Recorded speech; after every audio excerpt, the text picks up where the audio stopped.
శుక్లాంబరధరం విష్ణుం శశివర్ణం చతుర్భుజం ప్రసన్నవదనం ధ్యాయేత్ సర్వవిఘ్నోపశాంతయే.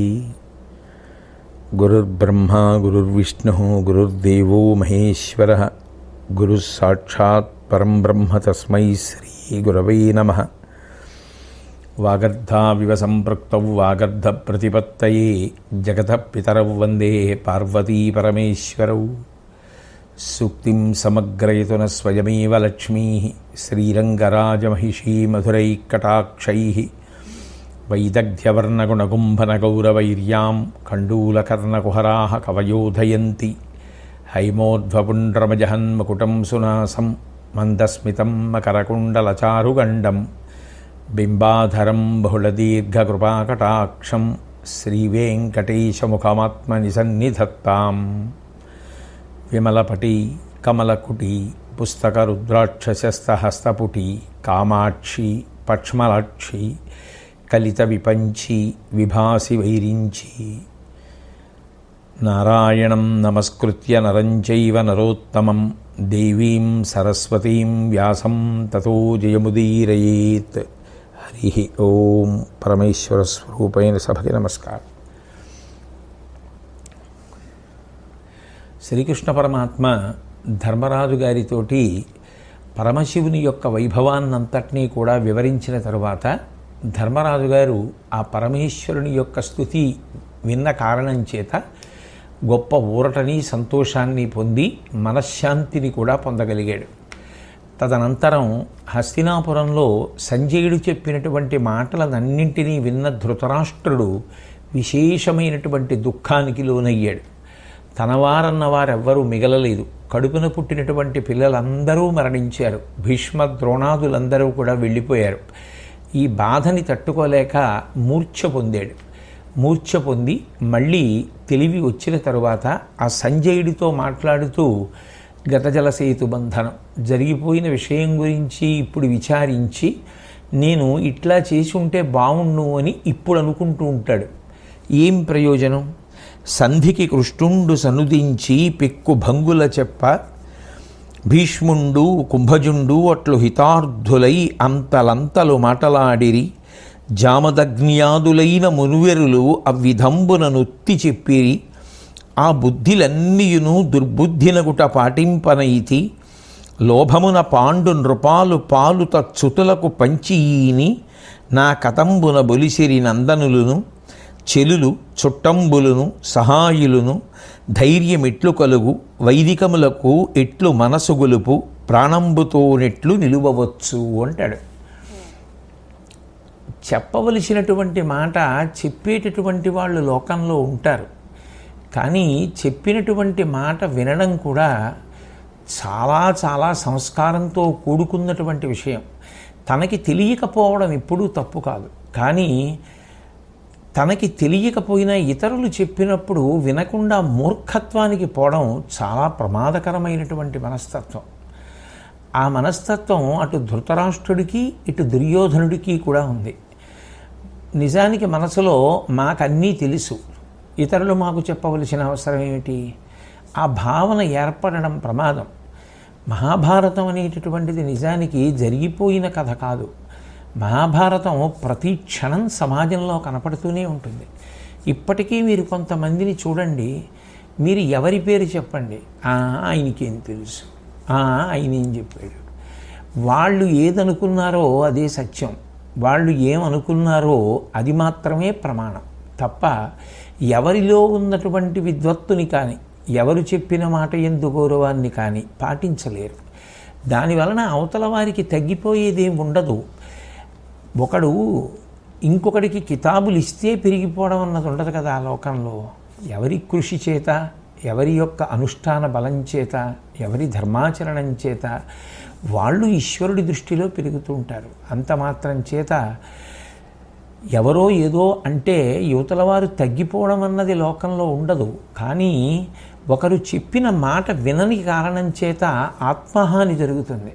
మంచిని మంచిగా స్వీకరించగలిగినటువంటి నిష్పక్షపాతమైన బుద్ధి లేకపోతే, ఒకరు చెప్పినప్పుడు నేను ఈ లోపాన్ని సరిదిద్దుకోవాలి. ఎంత ప్రేమ లేకపోతే వారు నాకు ఈ మాట చెప్పుంటారు. ఈ లోకంలో ఎవరూ తక్కువ కాదు, అందరికీ మంచి ఆలోచనలు ఉంటాయి. కాబట్టి మనం తొందరపడి ఎవరిని నింద చేయకూడదు. వారు చెప్పిన మాట ఒకసారి ఆలోచించి చూద్దాం అన్నపాటి సంస్కారం కూడా లేకుండా ఇక అదే పనిగా ప్రతి వాళ్ళని నింద చేసుకుంటూ వెడుతుంటే దాని వలన యువతల వారు ఎలా సౌభాగ్యాన్ని పొందుతారు, ఎలా అభివృద్ధిని పొందమంటే పొందుతారు? అది సమాజంలో ఎప్పుడూ కనపడేటటువంటి పోకడ. ఆనాడు కూడా ధృతరాష్ట్రుడికి దుర్యోధనుడికి ఉన్న పెద్ద సంకటం ఇదే. దీని వలన వాళ్ళొక్కళ్ళే నశించిపోలేదు, ఎన్ని కోట్ల మంది నశించిపోయారు, ఎంతమంది నిష్కారణంగా మరణించారు. అదే కదా కృపాచార్యుడు తలకొట్టుకున్నాడు. అర్థం లేని రణం, తగిన కారణం లేని రణం, ఎందుకు ఇంతమంది మరణించాలి? పోనీ రెండు పక్షాలలో ఉన్న వాళ్ళకి పట్టుదల ఉందనుకోండి, ఎవరూ మాట వినడానికి సిద్ధంగా లేక యుద్ధానికి వెడితే వేరు మాట. ధర్మరాజు గారు ఎంత క్రిందికి వచ్చేయాలో అంత క్రిందికి వచ్చేసాడు. 5 ఊళ్ళు ఇచ్చినా చాలన్నాడు. అయినా కూడా మాట వినకుండా యుద్ధమే యుద్ధమే యుద్ధమే అన్న దుర్యోధనుడు చిట్ట చివరికి ఏమైపోయాడు? పోనీ చెప్పేవాళ్ళు లోటయ్యారా? ఇప్పుడు అందరూ పోయాక ఏడుస్తున్నాడు ధృతరాష్ట్రుడు. సంధికి కృష్ణుండు సనుదించి పెక్కు భంగుల చెప్ప, సాక్షాత్ శ్రీకృష్ణ పరమాత్మ తానే స్వయంగా బయలుదేరి హస్తినాపురానికి వచ్చారు. వచ్చి ఏదో ఒక మాట చెప్పి వెళ్ళిపోవడం కాదు, ఆ సంధి చేసుకుంటే వచ్చే ప్రయోజనం ఏమిటి, సంధిని ఆదరించకపోతే జరిగేటటువంటి దుష్ప్రయోజనాలు అన్నీ వివరించి చెప్పారు. భీష్ముండు కుంభజుండు అట్లు హితార్థులై అంతలంతలు మాటలాడిరి. భీష్మాచార్యుల వారు, ద్రోణాచార్యుల వారు ఎన్ని మాటలు చెప్పారు, ఎన్ని మాటలు చెప్పారు. మా హితం కోసం, మా వృద్ధి కోసం, మా మంచి కోసం, మా మేలు కోసం ఎంత చెప్పాలో అంత చెప్పారు. జామదగ్నియాదులైన మునివరుల విధంబున నొత్తి చెప్పిరి. ఎందరో మునులు వచ్చి చెప్పారు. ఎంతమంది వచ్చి చెప్తే మాత్రం విన్నారు? సాక్షాత్ భీష్ముడికి గురువు పరశురాముడు. అటువంటి మహానుభావులు వచ్చి చెప్పితే వినలేదు. ఆ బుద్ధులన్నీయును దుర్బుద్ధినకుట పాటింపనైతి. దుర్బుద్ధి చేత అప్పుడు వాళ్ళు చెప్పినటువంటి మాటలు ఏవీ కూడా నేను చెవికి ఎక్కించుకోలేదు. నోరు ముయ్యి ఎందుకు వినవరా అని అనలేదు. గాంధారి చెప్పింది సభలోకి వచ్చి, నువ్వు ఇస్తానంటే మాత్రం నిన్నొద్దని వాళ్ళు ఎవరయ్యా? నీ కొడుకు మాటకి ఎందుకంత గౌరవం ఇస్తావు? తప్పని తెలిసినప్పుడు ఖండించని చెప్పింది. అది చెయ్యలేకపోయాడు.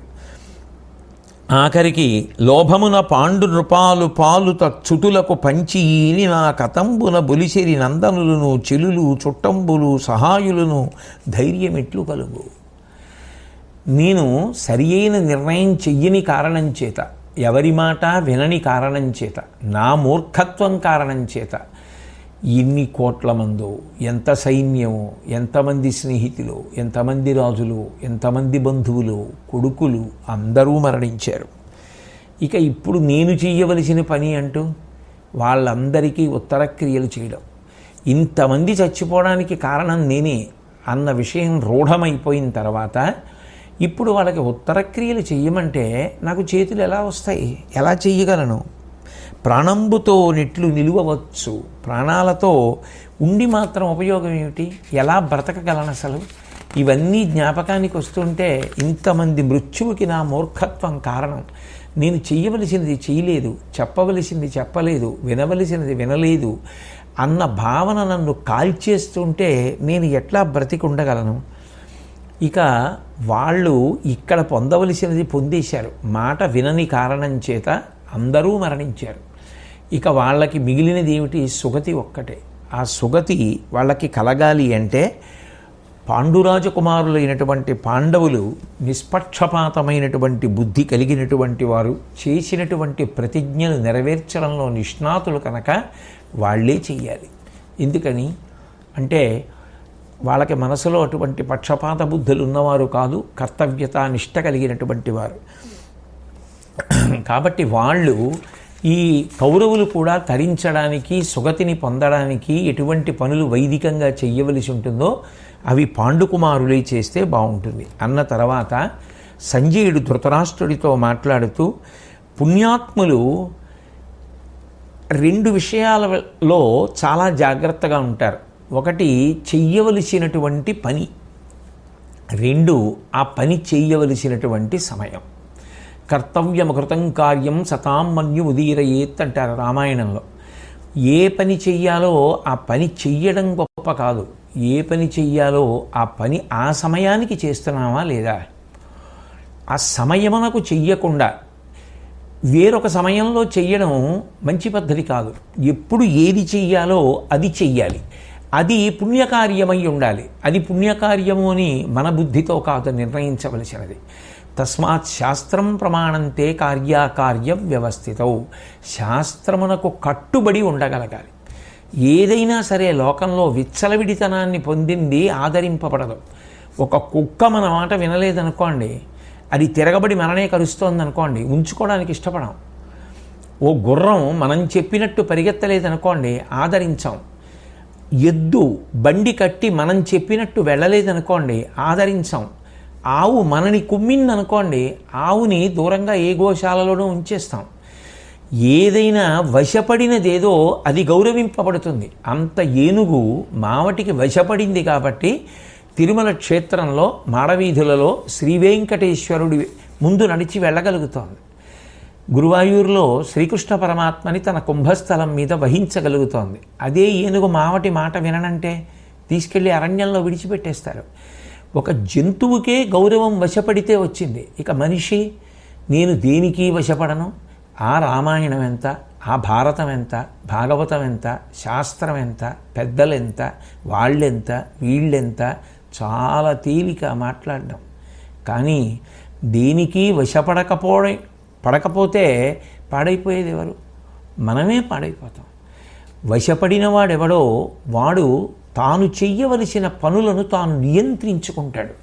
ఇది శాస్త్రం అంగీకరించదు, నేను చెయ్యను అన్నప్పుడు ఆయనకు శాంతి.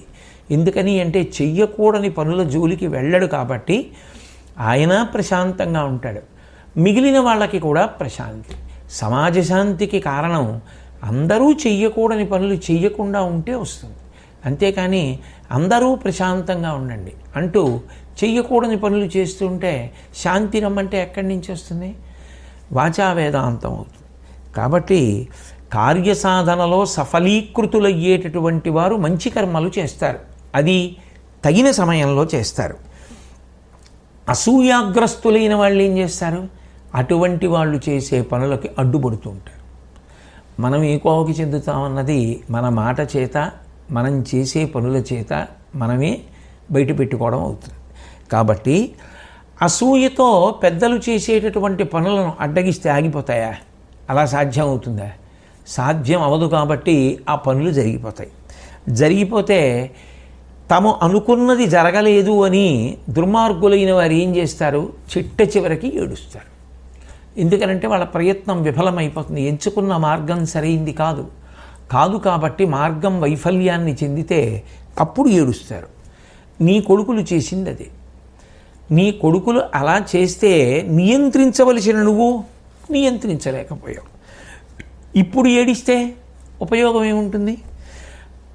మీరు ఒక కోణంలో పరిశీలన చేయండి. ఈ చర్చ, ఈ మాటలు ఎప్పుడో జరిగిపోయినవి కావు.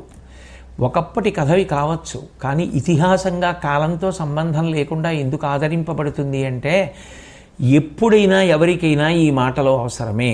ఎప్పుడైనా ఎవరైనా ఇవి పాటించి ఉన్నతిని పొందవచ్చు. అందుకు భారతం చదువుకుంటారు, అందుకు రామాయణం చదువుకుంటారు.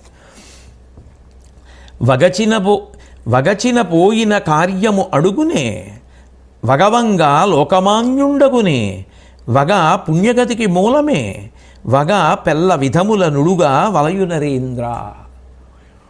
ఓ ధృతరాష్ట్ర మహారాజా, వగచిన పోయిన కార్యము మడుగునే, చెయ్యకూడని పనులన్నీ చేసేసావు, జరగకూడనటువంటివన్నీ జరిగిపోయాయి, ఇప్పుడు ఏడుస్తున్నావు. ఏడిస్తే చేసేసిన పనులన్నీ చక్కబడతాయా? ఏమైనా చక్కబడవు. వగవంగ లోకమాన్యుండగునే, అన్ని తప్పులు చేసి ఏడుస్తున్నాడు ఇప్పుడు అంటారు తప్ప అన్ని తప్పులు చేశాడు పాపం ఏడుస్తున్నాడు అని ఎవరైనా లోకంలో కీర్తిస్తారా? బుద్ధి అన్నది ఎప్పుడు ఉండాలి? ఏడవడానికి కాదు, ఏడవకుండా ఉండడానికి ఉండాలి. అది నీకు లేదుగా. కాల్చి వాత పెట్టినట్టు చెప్పాడు. రాజే కావచ్చు, ఒక్కడు ఉన్నప్పుడు ధృతరాష్ట్రుణ్ణి ఎండకట్టేస్తాడు, ఏ దోషం ఉందో ఎత్తి చూపిస్తాడు. 10 మందిలో ఉన్నప్పుడు రాజు పట్ల అంత మర్యాదతోటి ప్రవర్తిస్తాడు. నిజంగా సంజయుడి లాంటి మంత్రి లభించడం, విదురుడి లాంటి మంత్రి లభించడం ధృతరాష్ట్రుడు చేసుకున్న అదృష్టం. ధృతరాష్ట్రుడు లాంటి ప్రభువు దొరకడం వాళ్ళిద్దరూ చేసుకున్న దురదృష్టం. కాబట్టి వగ పుణ్యగతికి మూలమే. ఏడవడం అనేటటువంటిది మంచి మార్గంలో ప్రయాణించడానికి కారణం అవుతుందా? ఏడుస్తూ కూర్చున్నవాడి యొక్క బుద్ధి సక్రమంగా పనిచేయదు. పని చేయనప్పుడు వాడు ఇంకా ఉత్తమ కర్మలు ఏం చేస్తాడు? అణిగిపోతాడు. వగ పెల్ల విధముల నుడుపవలయు నరేంద్ర. ఏడుపనేటటువంటిది ఎప్పుడూ ఉండకూడదు. అశోచ్యా నన్వశోచస్తం ప్రజ్ఞావాదాంశ్చ భాషసే గతాసో నగతాసంశ్చ నాను సూచంతి పండితా. శ్రీకృష్ణ భగవానుడు కూడా భగవద్గీతలో దానితోనే ప్రారంభం. శోకించి ప్రయోజనం లేదు, మరొకసారి శోకించవలసిన అవసరం అన్నా లేకుండా చేసుకో. ఇక అటువంటి అవకాశం ధృతరాష్ట్రుడికి లేదు. ఎన్నో అవకాశాలు వచ్చినా, ఎందరో చెప్పినా నువ్వు వినలేదు. ఇప్పుడు శోకించి ప్రయోజనం లేదు, దానివలన నీకు ఏ కీర్తి రాదు అంటూ తాన చుట్టూ దగిల్చి అగ్ని ఉదగ్రతం దరికొన్న తాపానుభూతికి నొర్వజాలక అప్రయోజన వాక్య సంతాన శోషిత వక్తుడై అతి దైన్యమొందెడువాని ఎట్లైన నీదు విలాపు అన్యుల కాడ బట్టకు భూవరా. ఓ ధృతరాష్ట్ర మహారాజా, ఒకడు తన చుట్టూ తానే అగ్నిహోత్రాన్ని అంటించుకున్నాడు. అగ్నిహోత్రం పెట్టి కూర్చున్నాడు మధ్యలో. అగ్నిహోత్రం అన్న తర్వాత తాను ఎలా వెలిగించాడో అలా ఉంటుందా? అది బాగా రగులుకుని జ్వాల ఎక్కువైపోయింది. ఇప్పుడు ఆ జ్వాల ఎక్కువైపోతే ఆ వేడి తట్టుకోలేకపోయాడు. పోనీ బయటికి పోదామంటే తనే అంటించుకున్నాడు చుట్టూ, ఇక దాన్ని దాటలేడు. పోనీ ఆ మధ్యలో ఉండలేడు. ఎవరు కల్పించింది ఆ తాపం? ఎవ్వరూ కల్పించలేదు, నువ్వే కల్పించుకున్నావు. నీ చుట్టూ నువ్వే అగ్నిహోత్రాన్ని ఏర్పాటు చేసుకున్నావు, నువ్వే వెలిగించుకున్నావు, నువ్వే కూర్చున్నావు. నీకే నోరెండిపోయింది, నీకే దాహం వేసింది, నీ కళ్ళే తిరుగుతున్నాయి, నువ్వే శోషించిపోయావు. నువ్వు పెట్టుకున్న అగ్ని నువ్వే దాటలేకపోయావు. ఇప్పుడు దాని మధ్యలో కూర్చుని ఏడుస్తుంటే చుట్టూ వచ్చిన వాళ్ళు నవ్వుతారు. వీడేం పిచ్చాడా, వెర్రాడా, వీడు అంత కష్టపడి మరీ అగ్నిహోత్రాన్ని ఏర్పాటు చేసుకున్నాడు. ఆ జ్వాల పెరిగిపోయిన తర్వాత ఇప్పుడు దాహం శోషించిపోతున్నాను, వేడి తాపం అని ఏడుస్తున్నాడు. ఈ బుద్ధి ముందుండద్దా? చుట్టూ అగ్ని వెలిగించుకుంటే వేడిగా ఉంటుందని తెలియదా? ఇంత బుద్ధిహీనత్వమా అని నలుగురు నవ్వరా ధృతరాష్ట్ర మహారాజా? ఇది ఎవరో నీకు చేసిన అపకారం కాదు, ఎవరో నీ బిడ్డల్ని చంపేయలేదు, మీకు మీరు చేసుకున్న అపకారం, మీకు మీరుగా పెట్టుకున్న అగ్నిహోత్రం. కాబట్టి ఇప్పుడు ఏడిచి ప్రయోజనం ఏముంది అన్నాడు. ఈలోగా మహానుభావుడైనటువంటి ఆ విదురుడు వచ్చి ఆయన చెప్పవలసినటువంటి మంచి మాటలన్నింటినీ కూడా ఆయన చెప్పాడు. తదనంతరం వ్యాసభగవానుడు వచ్చాడు. వచ్చి వ్యాసభగవానుడు మాట్లాడటం మొదలుపెట్టి ఇప్పుడు నువ్వు ఇంత బాధపడుతున్నావు కదా, బాధపడడం వల్ల వచ్చేటటువంటి ప్రయోజనం ఏమైనా ఉంటుందా నీకు? జనన మరణములు అనేటటువంటివి జరుగుతూ ఉంటాయి, ఇంతకు ముందు జరిగాయి, ఇప్పుడు జరుగుతున్నాయి, ఎప్పుడూ జరుగుతూనే ఉంటాయి.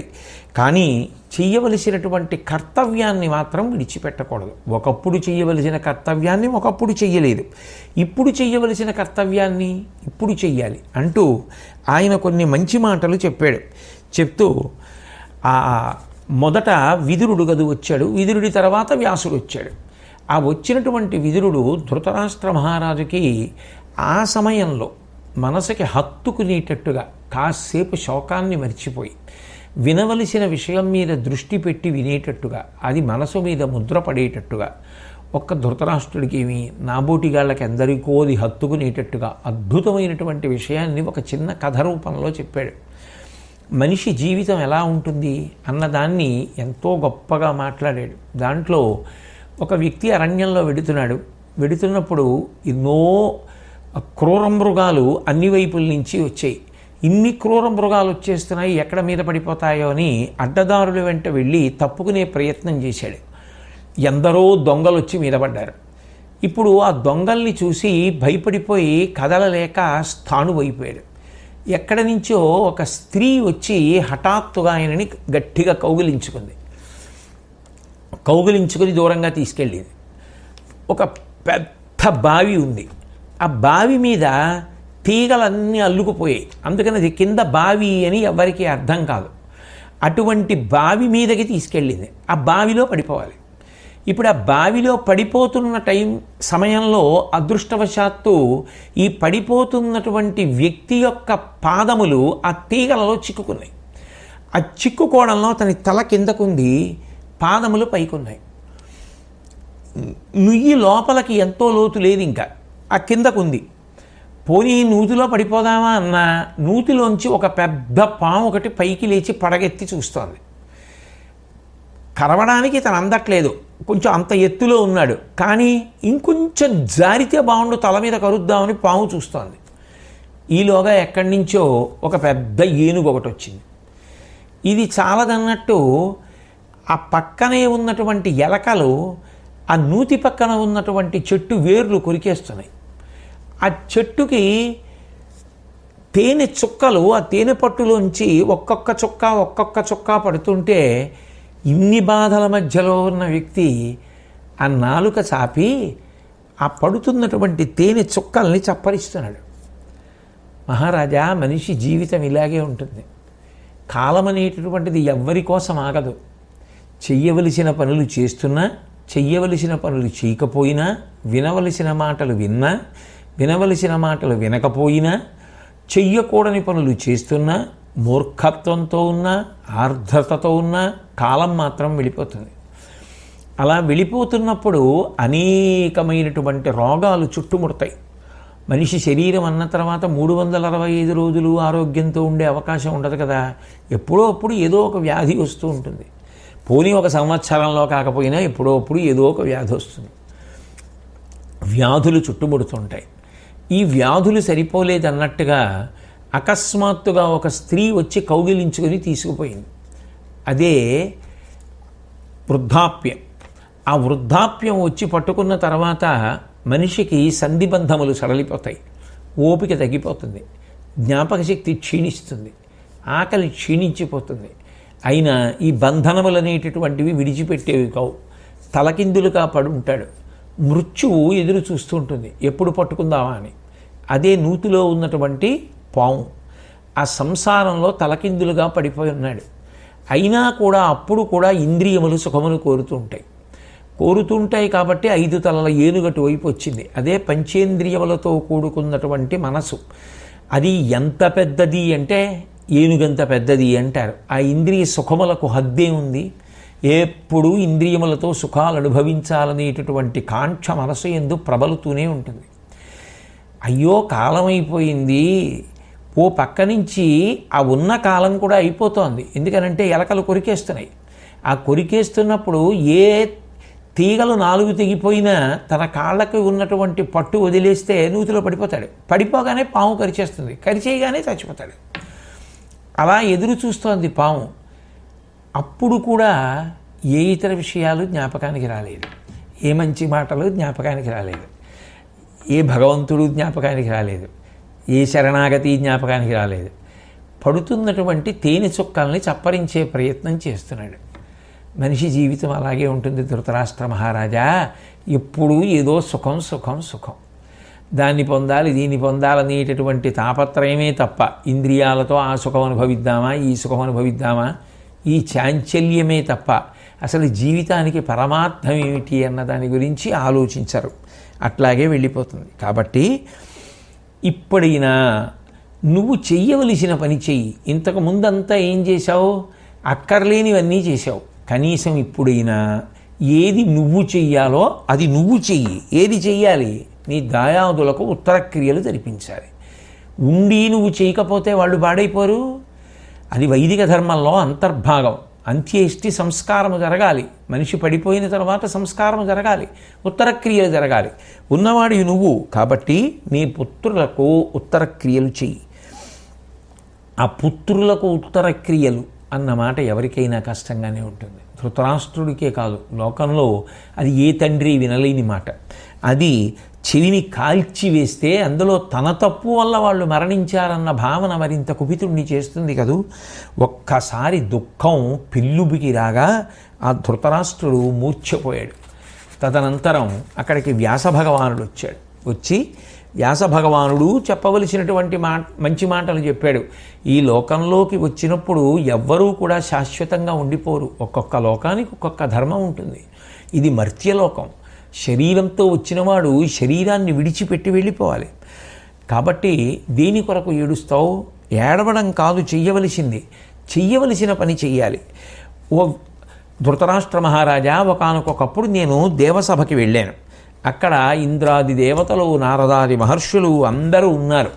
ఆ సమయంలో భూదేవి అక్కడికి వచ్చింది. వచ్చి నేను ఒకానొకప్పుడు సృష్టికర్త అయినటువంటి బ్రహ్మ సన్నిధిలో నా మీద భారం ఎక్కువైపోతోంది, భారం తగ్గించమని వేడుకున్నాను. వేడుకుంటే మీ అందరూ కూడా నా భారాన్ని తొలగించడానికి ఉత్సాహంతో ఏదో ఒక పని చెయ్యాలి అని పూనికను పొందారు.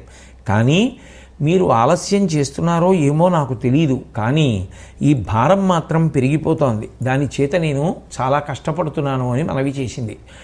భూదేవికి భారం ఏమిటి? చెట్టుకి కాయభారమా? పాదుకి కాయభారమా? తల్లికి బిడ్డ భారమా? భూమికి మనం భారమా? అంటే భూమికి భారము అంటే లౌకికమైన బరువు అని కాదు దాని అర్థం. భగవంతుడు ఎట్లా బ్రతకమని చెప్పాడో అట్లా బ్రతకకుండా ఆయన ఏవి చెయ్యొద్దని చెప్పాడో అవి చెయ్యడమే ఉత్సాహభరితమైనటువంటి కార్యక్రమములు అయిపోతే, అంటే పాపపు జీవనమునందు అనురక్తి పెరిగిపోతే అప్పుడు భూమికి భరించడం కష్టం అవుతుంది. తండ్రి శ్రీ మహావిష్ణువు ఆయన బిడ్డల్ని మీరు ఇలా బ్రతకండి అని వేదం ప్రమాణంగా ఇచ్చాడు. ఆయనేమీ పైశాచికవాది కాదు. ఆయనేమీ మనం దుఃఖపడుతుంటే చూసి సంతోషించేటటువంటి మనస్తత్వం ఉన్నవాడు కాదు. మీరు సంతోషంగా ఉండండి, మీరు సుఖాలు పొందండి అనే కళ్ళిచ్చాడు. అన్నీ చూడండి, చెట్లు చూడండి, దేవాలయాలు చూడండి, శిఖరాలు చూడండి, కొండలు చూడండి, మొక్కలు చూడండి, పువ్వులు చూడండి, పసిపిల్లల నవ్వులు చూడండి, గురువుల ముఖాలు చూడండి, మంచి పుస్తకాల వంక చూడండి, మంచి మంచి వ్యక్తుల్ని చూడండి, ప్రపంచాన్ని చూడండి. అన్నీ కల్పించాడు. చూడ్డానికి కళ్ళిచ్చాడు. ఎన్నో వాసనలు కల్పించాడు. ముక్కిచ్చాడు. ఎన్నో రుచులు కల్పించాడు. నాలుకిచ్చాడు.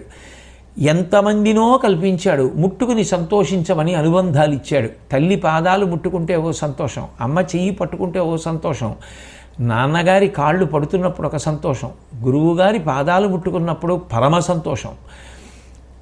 భార్య పక్కన ఆసరాగా ధర్మపత్నిగా నిలబడి తాను జీవితంలో అభ్యున్నతిని పొందడానికి కావలసిన వైదిక కార్యక్రమాలకి తోడ్పాటుగా నిలబడినప్పుడు, ఆమె వంక చూసినప్పుడు, ఆమె చెయ్యి పట్టుకున్నప్పుడు ఒక పెద్ద ఆలంబనం, ఒక సంతోషం. కొడుకు భుజం మీద చెయ్యేసినప్పుడు సంతోషం. కూతురు నాన్నగారండి అని వచ్చి పలకరిస్తే ఏమ్మా అని కూతురి చెయ్యి పట్టుకుంటే ఒక గొప్ప సంతోషం. మనవడి బుగ్గలు పుడిగితే ఒక సంతోషం. అనుభవించమన్నాడు ఈశ్వరుడు. వాటితో పాటుగా కొన్ని కొన్ని చెయ్యవద్దు అని చెప్పాడు. ఆయన చెయ్యరా, సంతోషించరా, ఆనందించరా అని ఇచ్చాడు. ఈ మార్గం తప్పి మాత్రం చేయకు అని ఒక మార్గాన్ని ప్రబోధం చేశాడు. దానికే ధర్మం అని పేరు. ధర్మచట్రాన్ని దాటకుండా అనుభవించు. ధర్మంతో కామాన్ని ముడేసుకో, ధర్మంతో అర్థాన్ని ముడివేసుకో, చాలు. నేనేం వద్దనలేదే. నీకు పులిహోర తినాలని ఉందా, చేసుకో, నైవేద్యం పెట్టుకో, కాస్త ఒకరికి పెట్టు, నువ్వు తిను, ఎవరొద్దన్నారు. చెయ్యకూడని పనుల జోలికి మాత్రం వెళ్ళకు అని ఈశ్వరుడు చెప్పాడు. ఆయన ఇచ్చినవన్నీ అనుభవించేస్తూ, ఆయన వద్దన్న పనులు చేస్తూ, అవి ఎందుకు చేయకూడదు అన్నవాడిని చూస్తే తల్లికి ఒళ్ళు మండుతుందా, మండదా? ఇలాంటి నీచుడికి జన్మనిచ్చాను, వీళ్ళ నాన్నగారు చెప్పిన మాట వినడు అని చెప్పి ముందు తల్లికేనా కోపం వస్తుంది? ఏ లౌకికంగా తల్లికి కోపం వస్తే తప్పులేంది, భరించే భూదేవికి కోపం వస్తే తప్పేమిటి? అందుకని ఆవిడ అడిగింది సభకి వెళ్ళి, నాకు భారం ఎలా తగ్గుతుందని అడిగింది. అంటే ఈ పాపపు జీవనము మీద అనురక్తి ఎప్పుడు పోతుంది వీళ్ళకి? అది ఆ పాఠం చెప్పవలసిన వాడెవరు? తండ్రి చెప్పాలి. అందుకని ఆవిడ సభలో అడిగింది ఆ మాట. శ్రీ మహావిష్ణువు యొక్క జోక్యం కావాలి, స్థితికర్త ఆయన. అడిగితే శ్రీ మహావిష్ణువు నవ్వుతూ ఆమెతో ఒక మాట అన్నారు. కొంతకాలంలో ధృతరాష్ట్రుడనేటటువంటి రాజు పుడతాడు. ఆయనకి 100 కొడుకులు పుడతారు. అందులో దుర్యోధనుడు అనబడేటటువంటి వాడు పెద్దవాడు పుడతాడు. వాడి కారణంగా నీ భారం అంతా పోతుంది. అదేమిటి వాడి కారణంగా ఎందుకు పోతుంది అంటే, వాడే పెద్ద పాపపు జీవనంలో ఉండేవాడు. వాడికి ఆకర్షితులయ్యేవాళ్ళు, వాడి చుట్టుపక్కల ఉండేవాళ్ళు, వాడితో చేరేవాళ్ళు ఎవరు చేరుతారు? సహజంగా అటువంటి ప్రవృత్తి ఉన్న వాళ్ళే చేరుతారు. కాబట్టి వీళ్ళందరూ ఎవరి జోలికి వస్తారు? ధర్మం ఎక్కడుంటుందో దాని మీద శత్రుత్వం. లోకంలో ఒక విచిత్రమైన విషయం ఉంటుంది. సర్వసాధారణంగా ఎప్పుడైనా ఎవరికైనా ఇంకొకళ్ళతో గొడవ రావాలంటే వీళ్ళకి వాళ్ళకి పరిచయం ఉండాలి, మొట్టమొదటి విషయం. 2, వాళ్ళకి వీళ్ళకి కలహం రావడానికి ఏదో కారణం ఉంటుంది. చిన్నదో చితకదో ఏదో కారణం. కనీసంలో కనీసం మీ ఇంట్లో పెరిగిన చెట్టు కొమ్మ నుండి ఎండుటాకులు మా ఇంట ఎక్కువ రాలుచున్నవి, ఆ కారణానికైనా పోనీ దెబ్బలాడుకోవచ్చు. చెట్టు అన్న తర్వాత మరి ఆకులు రాలవు, అది కూడా దెబ్బలాటకు కారణమే అవ్వచ్చు కొన్ని చోట్ల. కానీ అసలు ఏ పరిచయం అక్కర్లేకుండా, అసలు అవతల వారేమిటో యువతల వారికి తెలియదు, ఆయన జీవిత విధానం ఏమిటో తెలియదు. కానీ అవతల వాడికి మాత్రం యువతల వారి మీద ఎంత చులకన భావనో, ఎంత కోపమో, ఆ పేరెత్తితే ఎంత మంటో. ఎందుకని అంటే ఆయన ధర్మాన్నన్నా చెప్తున్నాడు, ధార్మికమైన మార్గంలోనూ ఉన్నాడు. అదే కారణం. అందుకే సర్వసాధారణంగా లోకంలో ధర్మాత్ముల పట్ల తగినంత కారణం అక్కర్లేకుండానే అధర్మాత్ములకి కలహం ఉద్భవిస్తుంది. ఎందుకు అంటే అవతలవాడు ధర్మాత్ముడు అవడమే కారణం. దానివల్లే యువతల వారికి నచ్చదు. ఆయనకి అసలు ధర్మ ప్రచారంతో కానీ, ధర్మంతో కానీ, ధార్మికమైన అనుష్ఠానంతో కానీ సంబంధం లేనివాడు అనుకోండి, యువతల ఆయన ఎందుకు పట్టించుకుంటాడు? పట్టించుకోడు. ఆయన ధర్మం మాట్లాడుతున్నాడు కదా మరి, అందుకని బాధ. అందుకని చిన్నబుచ్చి మాట్లాడాలి, కోపంతో మాట్లాడాలి. అందుకే కదా రాముడు ఏం చేశాడని రాక్షసులందరికీ కోపం, ధర్మరాజు గారు ఏం చేశాడని దుర్యోధనాదులందరికీ కోపం. అంటే లోకంలో ఈ పోకడ ఉంటూనే ఉంటుంది. కాబట్టి దుర్యోధనుడికి వ్యతిరేకంగా ధర్మపక్షం ఉండిపోతుంది. దుర్యోధనుడితో అధర్మాత్ములందరూ చేరిపోతారు, కట్టుకుని కురుక్షేత్రానికి వస్తారు, ధర్మం చేతిలో మడిచిపోతారు. అప్పుడు నీకు భారం తగ్గిపోతుంది. కాబట్టి కొద్దిగా ఎదురు చూడు. వాణించంపను గావంపూని సకల రాజలోకమును ఈసుమీన్ సేనా సముదయములన్ తాను కురుక్షేత్ర సమర దారుణత తెగున్. కాబట్టి ఆ దుర్యోధనుడికి ఎటువంటి బుద్ధి ఉంటుందో అటువంటి బుద్ధి కలిగినటువంటి వాళ్ళందరూ ఆయనతో చేరి కురుక్షేత్ర యుద్ధభూమికి వచ్చి పాండవుల చేతిలో మరణిస్తారు. మరణించినప్పుడు నీకున్నటువంటి భారం తగ్గిపోతుంది. ఆ దుర్యోధనుడు కలి యొక్క అంశలో వచ్చినటువంటి వాడు. కాబట్టి నువ్వు ఏం బెంగ పెట్టుకోకు. ఆ కలి యొక్క అంశలో ఉన్నటువంటి వాడైన కారణం చేతనే దుర్యోధనుడు ఎందు కొన్ని లక్షణాలు ఉంటాయి. ఉరులయున్నతి సైరింపనోపడు. ఇంకొకడు గొప్పవాడు అని ఎవరైనా అంటే ఆయన తట్టుకోలేడు. ఎవరికో పేరుంది తట్టుకోలేడు, ఆయనకి ప్రఖ్యాతి ఉంది వీడు తట్టుకోలేడు, ఆయన మంచివాడు ఈయన తట్టుకోలేడు, ఆయన మాట వినేవాళ్ళు చాలామంది వీడికి బాధ, అబ్బెబ్బే అని ముందు ఈసడించి మాట్లాడడం మొదలుపెట్టాలి. అధిక బలుడు క్రోధి, శరీర బలం చాలా ఎక్కువ, అది సహకరిస్తే కదా ఇటువంటి అక్కర్లేని విషయాలు జోలికి వెళ్ళడం. కాబట్టి అధిక బలుడు క్రోధి, దీర్ఘకోపం. ఇంకా ఆ కోపం పెట్టుకుని ఓ మంచి పనికి ప్రయత్నం కాదు, అవతల వాళ్ళని పాడు చేయడానికి ఎన్ని చెయ్యొచ్చు అని ప్రణాళికలు రచన చేసుకుంటూ ఉండడం. క్రోధి, శూరత్వ సంపన్న బుద్ధి, ఎప్పుడూ కూడా పరాక్రమంతో కూడినటువంటి చిత్తవృత్తి కలిగిన వాడై చంపేస్తాను, పొడి చేస్తాను, కొట్టేస్తాను, దాని ద్వారా సాధిస్తాను అనేటటువంటి మనస్తత్వం కలిగినటువంటి వాడై ఉండేటటువంటి వాడు. బుద్ధి చెప్పిన వినయుడు ప్రొడగాడు కానన్. ఎంతమంది మంచి మాటలు చెప్పినా వినే లక్షణం ఉండదు. వైరంబు విడువడు కౌరవేంద్ర. ఈ కారణాల చేత వాడు శత్రుత్వాన్ని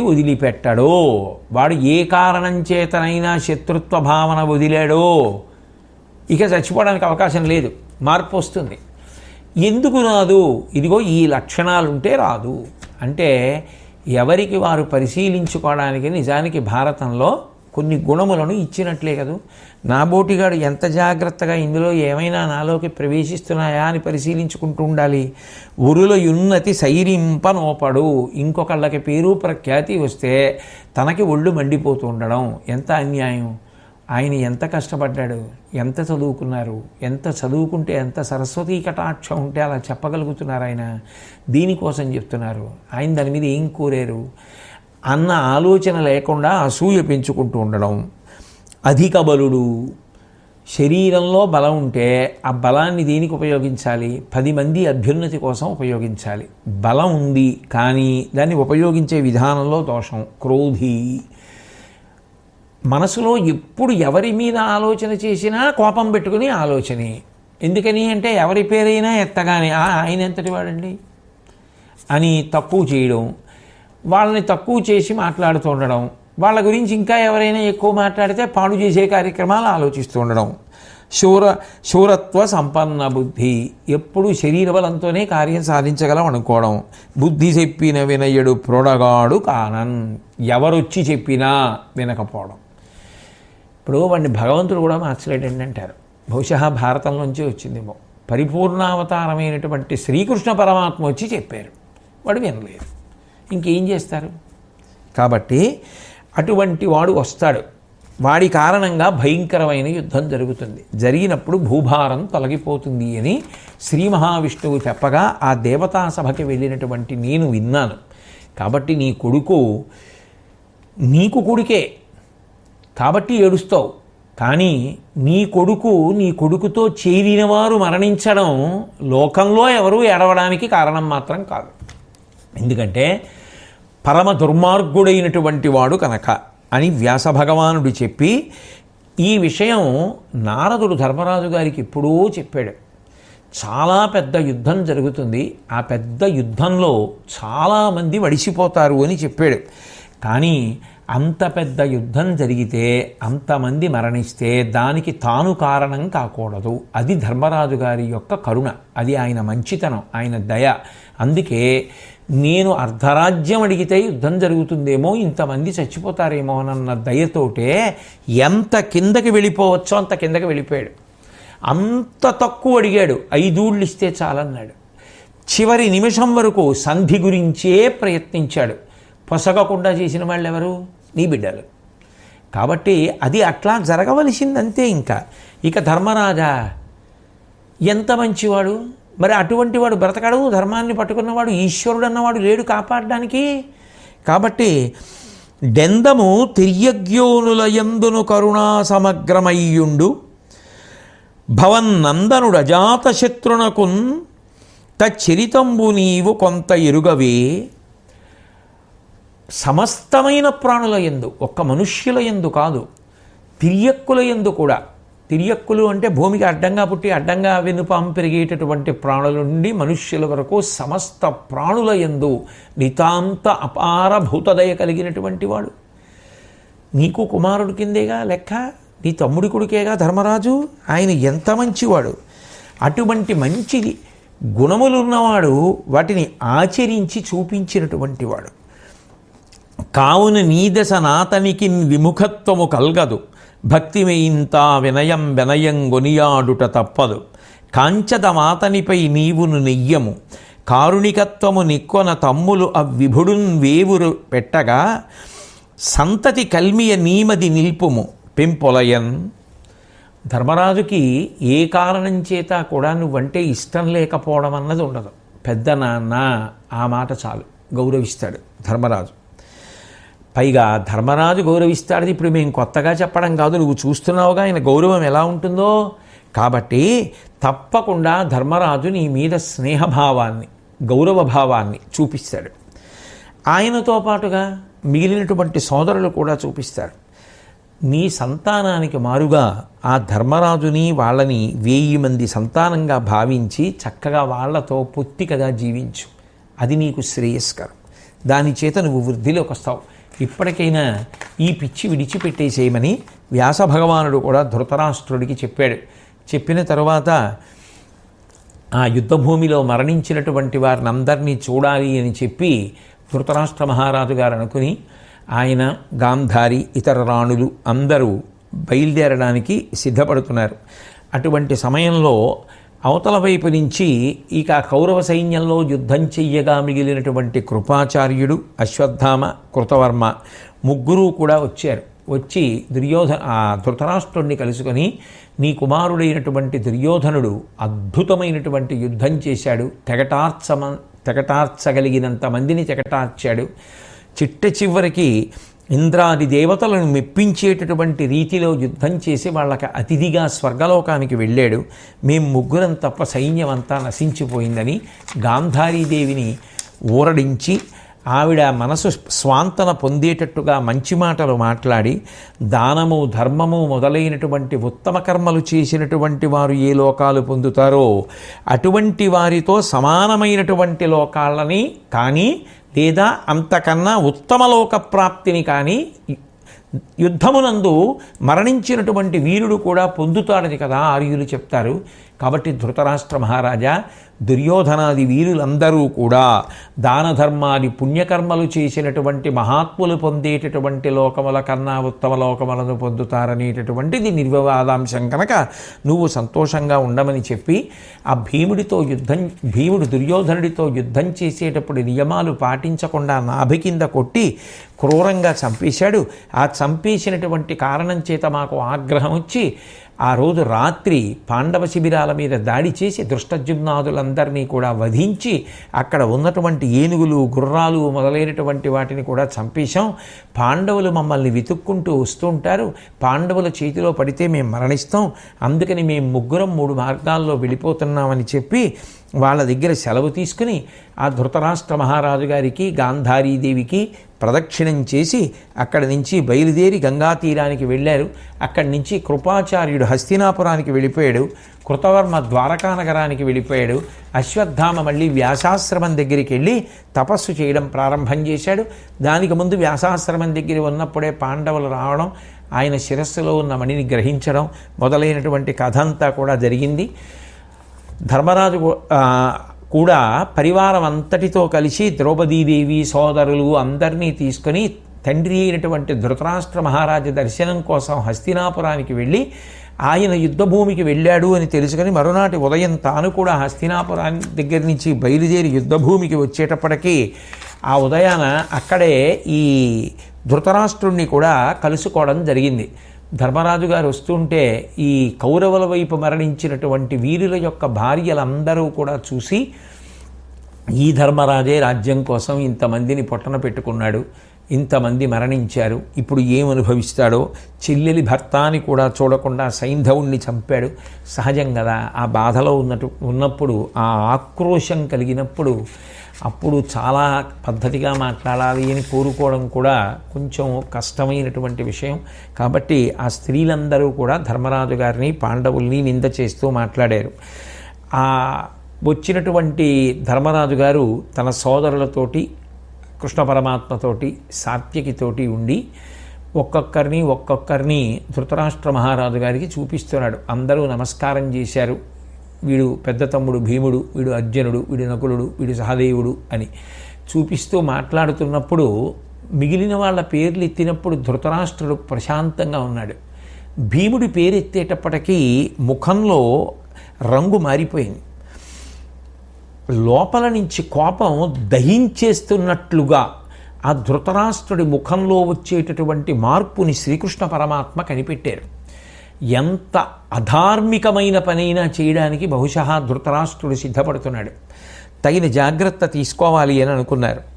అనుకుని ఆ భీముణ్ణి దగ్గరికి పిలిచాడు కౌగిలించుకోవడానికి ధృతరాష్ట్రుడు. శ్రీకృష్ణ పరమాత్మ భీముణ్ణి ఆపు చేసి భీముడిలాంటిదే ఒక ఇనప విగ్రహం ఒకటి తయారు చేయించి తీసుకొచ్చారు. దాన్ని ధృతరాష్ట్రుడి దగ్గరికి తోశారు.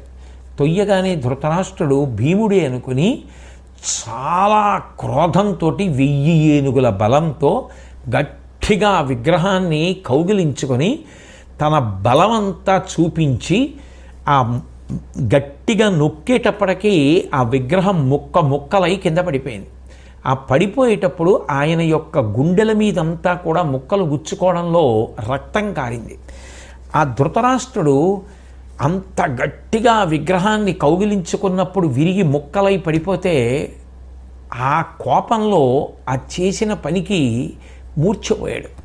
మూర్ఛపోయి ఆ మూర్ఛలోని శరీరంలోని రంధ్రముల నుండి నిత్తురు కారుతుండగా మాట్లాడుతున్నాడు. ఈనాటికి భీముణ్ణి చంపేశాను, ఓ దుర్యోధన నువ్వు మోక్షాన్ని పొందు, పగ తీర్చుకున్నాను అంటున్నాడు. అంటూ మూర్ఛ నుండి తెలివి వచ్చిన తర్వాత ఏమీ తెలియని వాళ్ళ అమాయకుళ్ళ భీముడి పేరెత్తి నాయనా భీమా ఎక్కడున్నావు ఎక్కడున్నావు అని దొంగ ఏడుపు మొదలెడితే శ్రీకృష్ణ పరమాత్మ అప్పుడు భీముణ్ణి దగ్గరికి పంపించి, ధృతరాష్ట్ర మహారాజా నువ్వు ఏం చేద్దామనుకున్నావు అనేటటువంటిది లోకానికి అంతటికీ తెలిసిపోయింది. నువ్వు గ్రుడ్డి మహారాజు కానీ వీళ్ళందరికీ కళ్ళు ఉన్నాయిగా, నువ్వేం చేశావో తెలిసిపోయిందిగా, నువ్వేమన్నావో వినపడింది కదా అని చెప్పి, అడలనీటికి నీ చేత పడడు భీముడు, ఇప్పుడు భంజింపబడినది ఇనుపరూపు, వినుము నీ కోపమిరిగియు వెనుక కథని దిగిచి ఏను నీ ముందట దీని నిడితి. నీ కోపం, నీ అధార్మికమైనటువంటి చేష్టితములు, నువ్వు ఎంత పనైనా చేస్తావనే భీముడిని నీ దగ్గరికి రాకుండా ఆపి ఇనప విగ్రహాన్ని పంపించాను. కాబట్టి భీముడికి ఏదో అయిపోయిందని నువ్వేం బెంగపెట్టుకోకు, భీముడికి ఏమీ అవ్వలేదు, ఆయనేం మరణించలేదు, చక్కగా ఉన్నాడు, ఇదిగో భీముడు చూడు అని పంపించాడు. పంపించి నువ్వు నీ భుజములు సామాన్యమైనటువంటివా, దాని బలం సామాన్యమైందా, ప్రళయకాలంలో విజృంభించేటటువంటి రుద్రుడి యొక్క కోరలు ఎలా ఉంటాయో నీ భుజములు అటువంటివి, అందుకని ఈయన్ని తప్పించాను.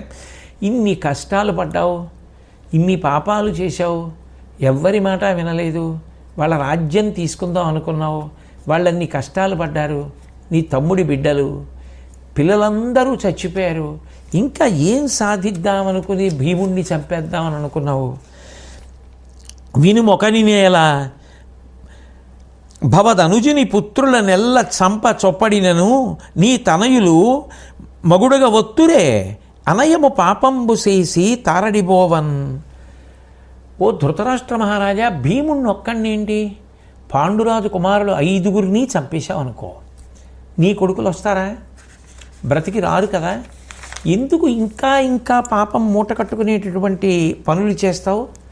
ఇప్పుడు నువ్వు చేసినటువంటి పని వలన నీ జీవితంలో ఇంతకాలం ఎంత అపకీర్తి పొందావో దానికి తోడుగా శాశ్వతమైనటువంటి అపనింద అపకీర్తి ఇంకా పెరగడానికి తగినటువంటి పని చేసుకోగలిగావు తప్ప నువ్వు ఈ పని చేసి ఏం సాధించావు అని అంటుండగా అక్కడ ఉన్న పరిచారికలు తీసుకొచ్చి ధృతరాష్ట్రుడికి నీళ్ళు ఇచ్చారు. ఆ ఒళ్ళంతా కడుక్కున్నాడు. కడుక్కుని ఆ రక్తాన్నంతటినీ కడిగేసుకున్న తర్వాత శ్రీకృష్ణ పరమాత్మ కాల్చి వాత పెట్టారంటారే అలా అడిగారు. జగతీశ వేదముల్ చదివితి శాస్త్రముల్ వింటి వర్తిల్లితి వృద్ధగోష్ఠి అఖిల పురాణ పర్యాలోచనము చేసితి ఎల్ల ధర్మంబులు నెరుగుదువు ఇట్లు నీ తప్పు తలపక నెవ్వగబొందెదు కనలెదువు ఏను శంతనసుతుండు గురుడును విదురుండు కూర్కొని చెవుల పోయమే సవిశేష కార్యవచనములు సంజయుడు పెక్కు వరుసలు భయ బల విధంబుల తెలియగ పలుకడెట్లు నీకు ఆ బుద్ధులన్నీయూ నెమ్మనమున చేర్పబోలవా ఇంకేమి చేయవచ్చు. ఓ ధృతరాష్ట్ర మహారాజా, వేదాలు చదివావు, శాస్త్రాలు చదివావు, పెద్దలతో తిరిగావు, వాళ్ళు చెప్పిన మాటలు విన్నావు, అన్ని ధర్మాలు తెలిసినటువంటి వాడివి, అయినా కూడా ఇలా తప్పులతో కూడుకున్నటువంటి జీవన విధానాన్ని అవలంబించడం అనేటటువంటిది నీకు ఎంతవరకు సబబు. నీకు నేను చెప్పాను, భీష్ముడు చెప్పాడు, ద్రోణుడు చెప్పాడు, విదురుడు చెప్పాడు, ఉభయ సైన్యాలకి ఉన్నటువంటి బలాబలముల గురించి సంజయుడు చెప్పాడు. మామూలుగా కాదు, నీ చెవిలో కూరి చెప్పాం, విన్నావా? వినలేదు. వినని దానికి పరిణామం ఏమిటి? నీ పుత్రులు మరణించారు, బంధువులు సైన్యం మరణించారు. దానికి ఇప్పుడు భీముడిని కౌగిలించుకుని చంపేయడానికి ప్రయత్నించడానికి అర్థం ఏమైనా ఉందా? అంటే ఇప్పటికీ నీలో రావలసినటువంటి మార్పు తగినటువంటి రీతిలో రాలేదు. బహుశా భారతం అంతా చదివితే ఒక విషయం మాత్రం అనిపిస్తుంది. మనిషికి ఒకరు చెప్తే వినే గుణం లేకపోతే అంతకన్నా ప్రమాదకరమైనటువంటి బలహీనత వేరొకటి లేదు. ప్రయత్నపూర్వకంగా మనిషి అభ్యాసం చేయవలసింది ఏమిటి అంటే, తనకి తెలియకపోవడం తప్పు కాదు, ఇంకొకరు చెప్పినప్పుడు వినడం నేర్చుకోవాలి. అంతేకాని ఎవరి పేరెత్తినా ఎవరు ఏం చెప్పినా అబ్బే అవన్నీ తప్పు అని తానే పెద్ద అన్నీ తెలిసిన వాళ్ళ మాట్లాడడం, నిర్ణయాలకి రావడం పరమ ప్రమాదకరమైనటువంటి జీవన విధానం. అది భారతాన్ని పరిశీలిస్తే అర్థమవుతుంది. కాబట్టి కృష్ణ భగవానుడి యొక్క అనుగ్రహం చేత అటువంటి సంస్కారవంతమైన బుద్ధి మనకి ఏర్పడాలి అని భగవంతుడికి నమస్కారం చేద్దాం. శ్రీకృష్ణ పరమాత్మ అంటారు, నీ యొల్లంబొక నియతిన్ కార్యంబాయత్తంబుగనను సంధింపంచేయంజాలవు చెడుతెర్వుంబోన్ పాయంత్రోవవు బలిమింపుత్రిన్. నీకంటూ జీవితంలో ఒక విధానం ఉండాలి. కట్టుబడడం అనేటటువంటిది మనిషికి రావాలి. అది కదా నియమము అన్న మాటకు అర్థం ఏమిటి? ఉల్లంఘించకుండా ఉండుట. నేను దీనికి కట్టుబడతాను. దేనికి కట్టుబడాలి? నీ అంత నువ్వు పెట్టుకుని కట్టుబడడం ప్రయోజనకరం కావచ్చు, కాకపోవచ్చు.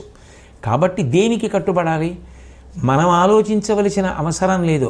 అమ్మ వండి పెట్టిన అన్నం మన ఆరోగ్యానికి ఎంత హేతువో, బలానికి ఎంత హేతువో, వృద్ధికి ఎంత హేతువో, వికసనమునకు ఎంత హేతువో, అలా పెద్దలైనటువంటి ఋషులు మన కొరకు ఇచ్చినటువంటి వాంగ్మయం, భగవంతుడు పెట్టిన ధర్మం అంత గొప్పవి.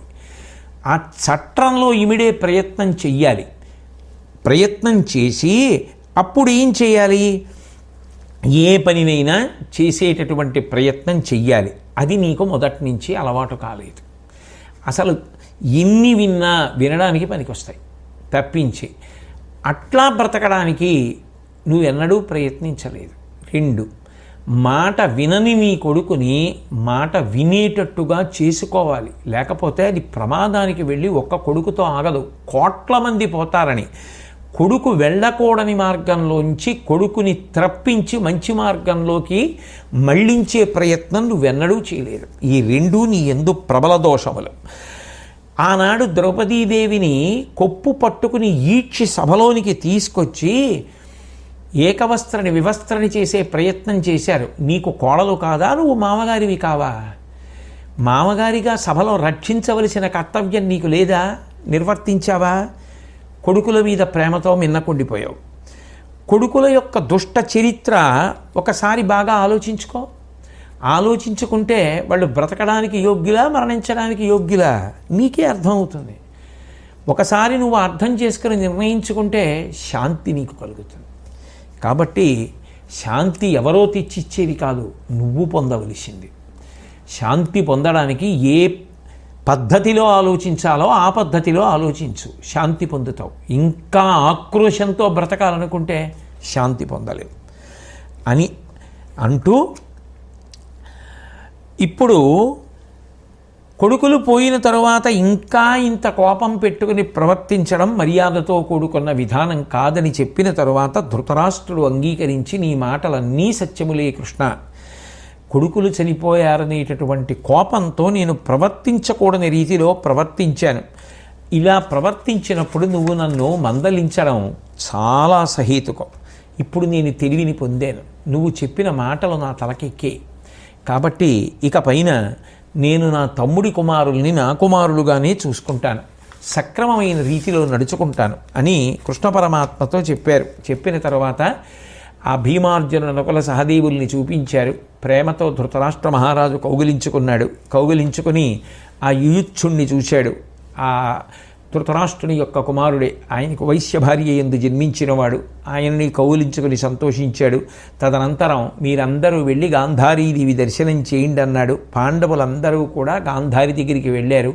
పాండవులు వచ్చారు అనేటప్పటికీ ఆ కుంతీదేవి యొక్క 5 కుమారులు బ్రతికున్నారు, నా కుమారుడు ఒక్కడు కూడా బ్రతికి లేడు అనేటటువంటి బాధతో ఆ యుద్ధం ధర్మరాజు గారు చేయించబట్టి ఇంత యుద్ధం జరిగింది, దానిలో ధర్మరాజు విజయం పొందాడు, దుర్యోధనుడు అపజయం పొంది మరణించాడు అన్న భావన ఒక్కసారి ఆక్రోశంగా మారగానే గాంధారి ధర్మరాజుని శపించే ప్రయత్నం చేసింది. సమస్త జీవుల యొక్క మనోభావములను గ్రహించగలిగిన శక్తి కలిగిన వ్యాస భగవానుడు సామాజిక కర్తవ్యాన్ని దృష్టిలో పెట్టుకొని వెంటనే అక్కడ ప్రత్యక్షమై గాంధారీదేవి నువ్వు శపించవద్దు ఊరడిల్లు అంటూ పాండవేయాగ్రజుపై నల్కమానుము రాజసంబేల ఈ రాజు ధర్మపరుడు నీవించుక పాటించి వినవమ్మ చెప్పెదా కౌరవశ్రేష్ఠుడనికి చనుచుండి తల్లి దీవెనయుమ్ము జయముగా నాకని పలికిన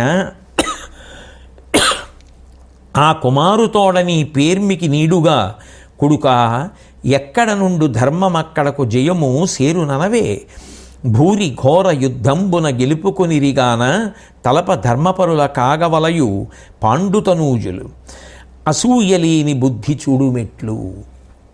వ్యాసభగవానుడు వచ్చి మాట్లాడుతూ ఎందుకమ్మా పాండవుల మీద ఆగ్రహం చూపిస్తావు, ఎందుకమ్మా ఈ రజోగుణంతో కూడుకున్నటువంటి బుద్ధి, ఈ ధర్మరాజు పరమ ధార్మికుడు కదా, నువ్వు నేను చెప్తున్నటువంటి మాటల్ని సావధానంగా వినేటటువంటి ప్రయత్నం చెయ్యి. నీ కుమారుడైనటువంటి దుర్యోధనుడు యుద్ధానికి వెడుతూ వచ్చి నీ పాదములకు నమస్కరించి అమ్మా నాకు విజయం కలగాలని ఆశీర్వదించు అన్నాడు. అని అడిగితే నువ్వేమన్నావు అప్పుడు ఆ రోజున? ఎక్కడ ధర్మం ఉంటుందో అక్కడ జయం కలుగుతుందిరా అన్నావు. ఇప్పుడు నీ మాట ప్రకారమే జరిగింది. ధర్మం పాండవుల పక్షాన ఉంది కాబట్టి జయం పాండవులకు కలిగింది. ఇప్పుడు నువ్వు ధార్మికులైనటువంటి పాండవుల్ని శపించడానికి ప్రయత్నించడం న్యాయమా? కాబట్టి అసూయ పొందవద్దు, వాళ్ళ పట్ల నిష్కారణంగా నువ్వు అసూయ చూపించి శపించడానికి ప్రయత్నం చెయ్యవద్దు అంటే అయ్యయ్యో నాకు అసూయ పుట్టడమా, నా మనసులో అసూయ అనేటటువంటిది ఎంత మాత్రము లేదు అని చెప్తూ ఆవిడ ఆ భీమసేనుణ్ణి ఉద్దేశించి ఒక మాట అంది. నేను వీళ్ళు నశించిపోవాలని కోరుకోవడం లేదు, కానీ ఇంతమంది పుత్రులు మరణించారనేటటువంటి దుఃఖం మనసులో పెరిగిపోయినటువంటి కారణం చేత శపించాలని అనుకున్నాను. పాండవులు కుంతీదేవికి ఎంతో, నాకు కూడా అంతే. నాకు తెలుసు దుర్యోధనుడి యొక్క తుంటరితనం చేత, శకుని కర్ణ దుశ్శాసనుల యొక్క దుర్మార్గపు ఆలోచనల చేత అందరూ కలిసి నశించిపోయారు. నాకు ఆ విషయంలో ఏ విధమైనటువంటి అనుమానం లేదు. కానీ నా కోపానికి కారణం ఏమిటంటే ఈ భీముడు దుర్యోధనుడితో యుద్ధం చేసేటప్పుడు నాభికి కింది భాగంలో కొట్టి తొడలు విరిచి దుర్యోధనుడిని చంపచ్చా? తప్పు కదా. యుద్ధ నియమాలు పాటించాలి కదా. పాటించకుండా అట్లా యుద్ధం చేసి నా కొడుకుని చంపాడన్న విషయం నాకు జ్ఞాపకానికి వచ్చినప్పుడు ఆ బాధ నేను తట్టుకోలేకపోతున్నాను. కాబట్టి నాకే కాదు ఎవరికైనా అటువంటిది వింటే కోపం రాకుండా ఉంటుందా? ఎందుకు చేశావు భీమా అని అడిగింది. అడిగితే భీముడు జవాబు చెప్తూ తలపోసి చూడంగ ధర్మమయ్యే అధర్మమయ్యే నే ప్రాణభయంబు కథన అట్లు చేసితి కృపయార సైరింపుము నీది పుత్రుడు లావు నేర్పు కలడు కావున అమ్మెయిగాని ఓర్వంగరాదు అది అట్టులుండే ధర్మాత్మజునకు పాడితో వచ్చనే పరిభవం అతనిచే ద్రౌపది ఏకవస్త్రయు రజస్వలయును కాదే అప్పుడు దయమాలి కొలువున కీడ్చి తేరబంచి ఏమి అనియే అతడు వినవే ఊరుల పుణ్యకాంతకు చూపు టెరుగవే విశుద్ధ చరిత. అమ్మా, దుర్యోధనుణ్ణి చంపినప్పుడు నేను ధర్మం పాటించానో అధర్మం పాటించానో వదిలేయి. నా ప్రాణాలు నేను రక్షించుకోవాలి. నీ కొడుక్కి బలం ఎక్కువ, ఉపాయం ఎక్కువ, కాబట్టి తొడల మీద కొట్టి చంపేశాను. అది వదిలిపెట్టు. అమ్మా, నువ్వు ఒక్క విషయాన్ని గమనించు.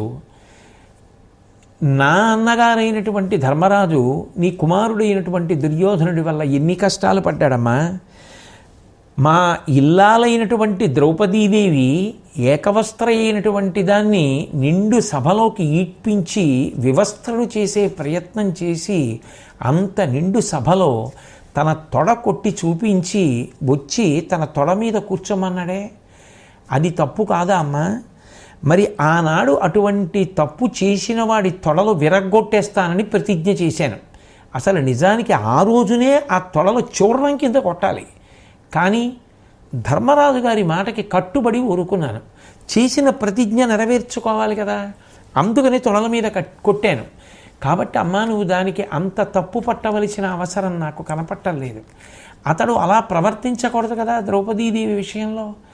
నువ్వు కూడా స్త్రీవి కదా అమ్మా, పైగా నీకు కోడలు కదా, కోడలకి కలిగిన కష్టానికి నేను చేసిన ప్రతిజ్ఞ నెరవేర్చుకుంటే నువ్వు దోషం ఎందుకు పడుతున్నావు అంటే గాంధారీదేవి సంతోషించి, సరే దుర్యోధనుడి యొక్క తొడలు నుగ్గు చేశావు, అక్కడ వరకు వదిలిపెట్టు, కానీ ఆ దుశ్శాసనుడి విషయంలో అట్లా ఎందుకు ప్రవర్తించావు?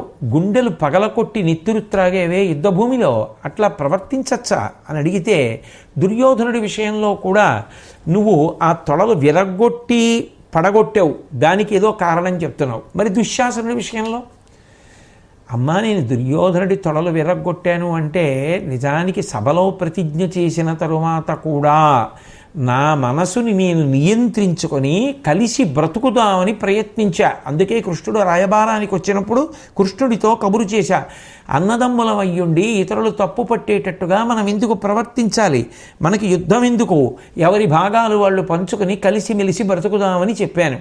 కానీ విన్నాడా నీ కొడుకు?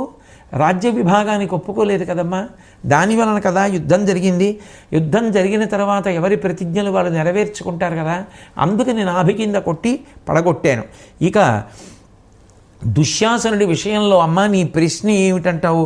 వైరిని చంపుదురుగాక వ్రచ్చి నెత్తురెత్తుకొని క్రోలు క్రూరాత్ములు ఎచటనైన ఎన్నడే నీయు కలిగిరే ఈవు తక్క అది వృకోదర వృక విధమసురభంగి. ఓ భీమ, నువ్వు దుశ్శాసనుణ్ణి చంపినటువంటి విధానం ఏమాత్రం అంగీకారయోగ్యం కాదు అని కదమ్మా నువ్వు అంటున్నావు. అది ఒక తోడేలు ప్రవర్తించవలసిన విధానం, లేదా ఒక అసురుడు రాక్షసుడు ప్రవర్తించవలసినటువంటి విధానం. ఒక వ్యక్తిని చంపి గుండెలు బద్దలగొట్టి నెత్తురు తీసుకుని ఎవరైనా తాగుతారా అని కదమ్మా నువ్వు అడిగావు. నేను ఒక్క మాట చెప్తాను వినమ్మా. ఆ సభలోని కట్లు ద్రుపదాత్మజ తా గాసిన నీక్షి వల్వలులువగా కినుకంచేసిన బాసకై పెదవి చేర్చితి దుశ్శాసను శోణితంబు ఇది నిజంబరయన్. అమ్మా నేను నిజంగా తోడేలు తాగినట్టు కానీ రాక్షసులు తాగినట్టు కానీ నీ కొడుకు యొక్క నెత్తురు తాగలేదు, పరమసత్యం చెప్తున్నాను. దుశ్శాసనుడు సభలోకి ద్రౌపదీదేవిని ఈడ్చుకొచ్చి ఆమె యొక్క వలువలు విప్పడానికి ప్రయత్నం చేసినప్పుడు నేను ప్రతిజ్ఞ చేశా, వాడి గుండెలు బద్దలు కొట్టి నెత్తురు తాగుతాను అన్నాను. ఆ ప్రతిజ్ఞ నెరవేర్చుకోవడానికి ప్రయత్నించాను. అమ్మా నేను పరమసత్యం చెప్తున్నాను, దోసిటితో నెత్తురు తీసుకుని పెదవికి ఆంచుకున్నాను తప్ప నేను ఆ నెత్తురు తాగలేదు.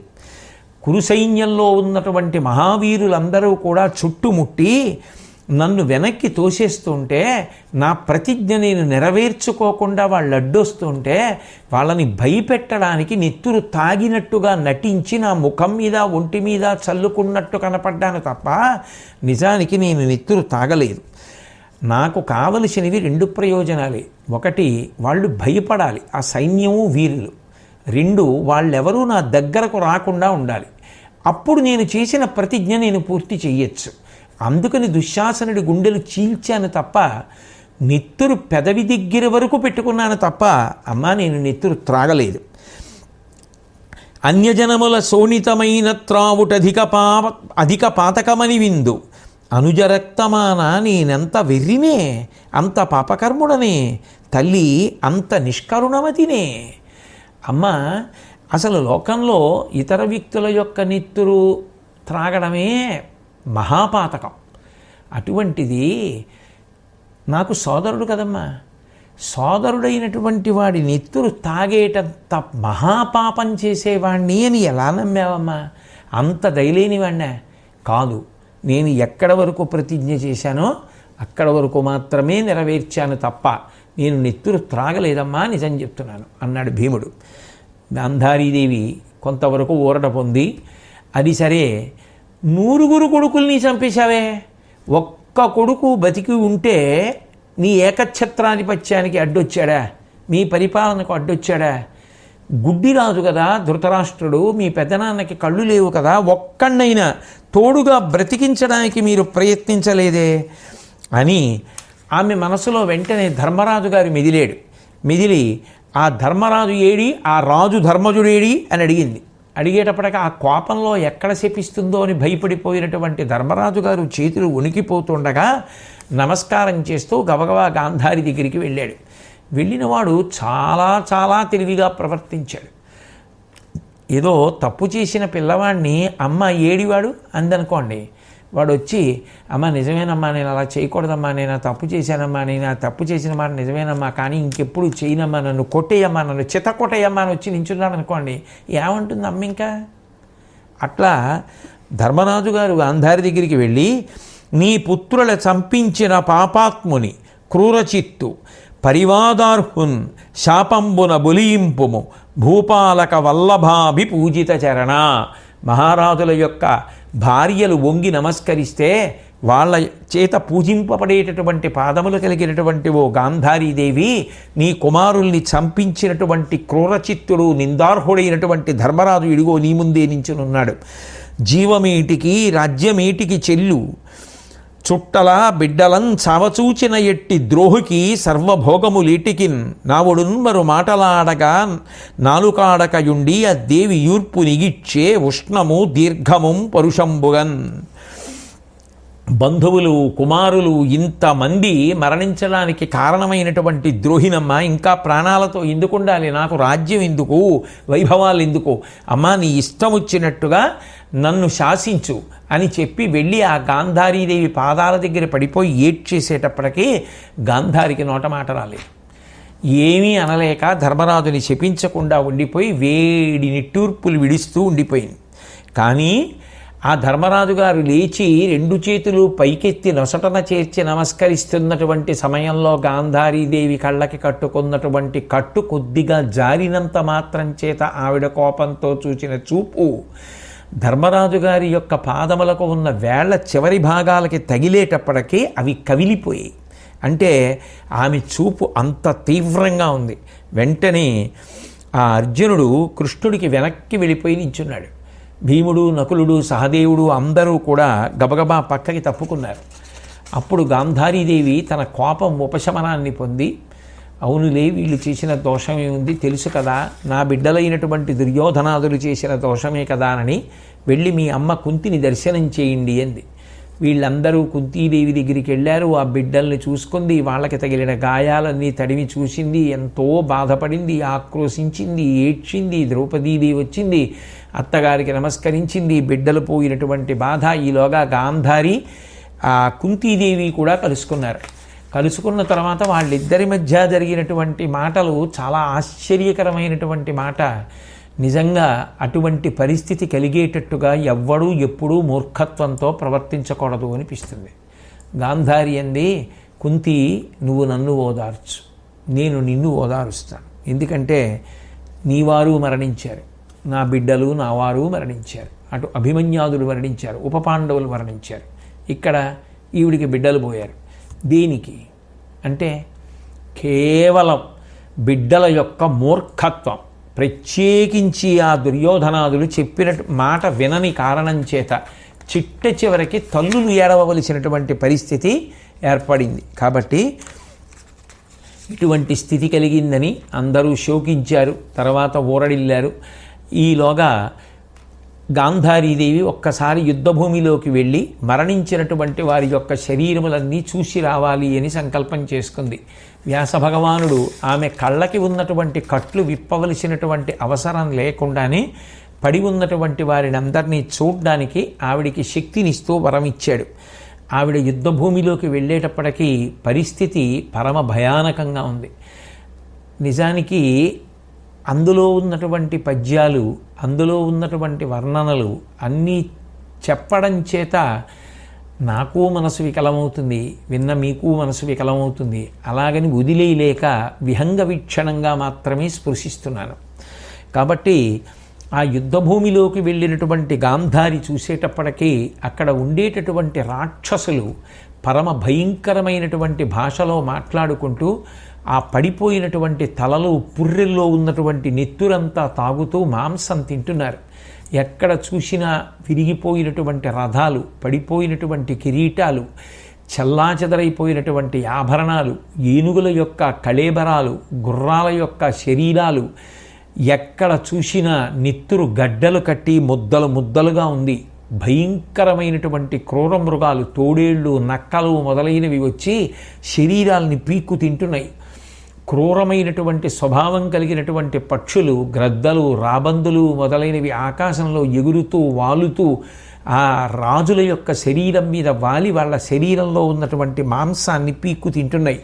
శ్రీకృష్ణ పరమాత్మతో కలిసి యుద్ధభూమిలోకి వెళ్ళినటువంటి గాంధారి ఒక్కొక్కరిని చూపిస్తూ ఆ దుర్యోధనుని చూపించి ఆ కొడుకు అలా అయిపోయాడని, ఆ పడిపోయి శరీరం వదిలిపెట్టేసినటువంటి స్థితిని చూపించి, ఒకప్పుడు గొప్ప గొప్ప పాన్పుల మీద పడుకునేవాడు, రాజలాంఛనాలను పొంది తిరుగుతుంటేవాడు, అటువంటి మర్యాదలు పొందినటువంటి వాడు చిట్ట చివరికి యుద్ధభూమిలో ఇలా కటిక నేల మీద మట్టిలో పడున్నాడు.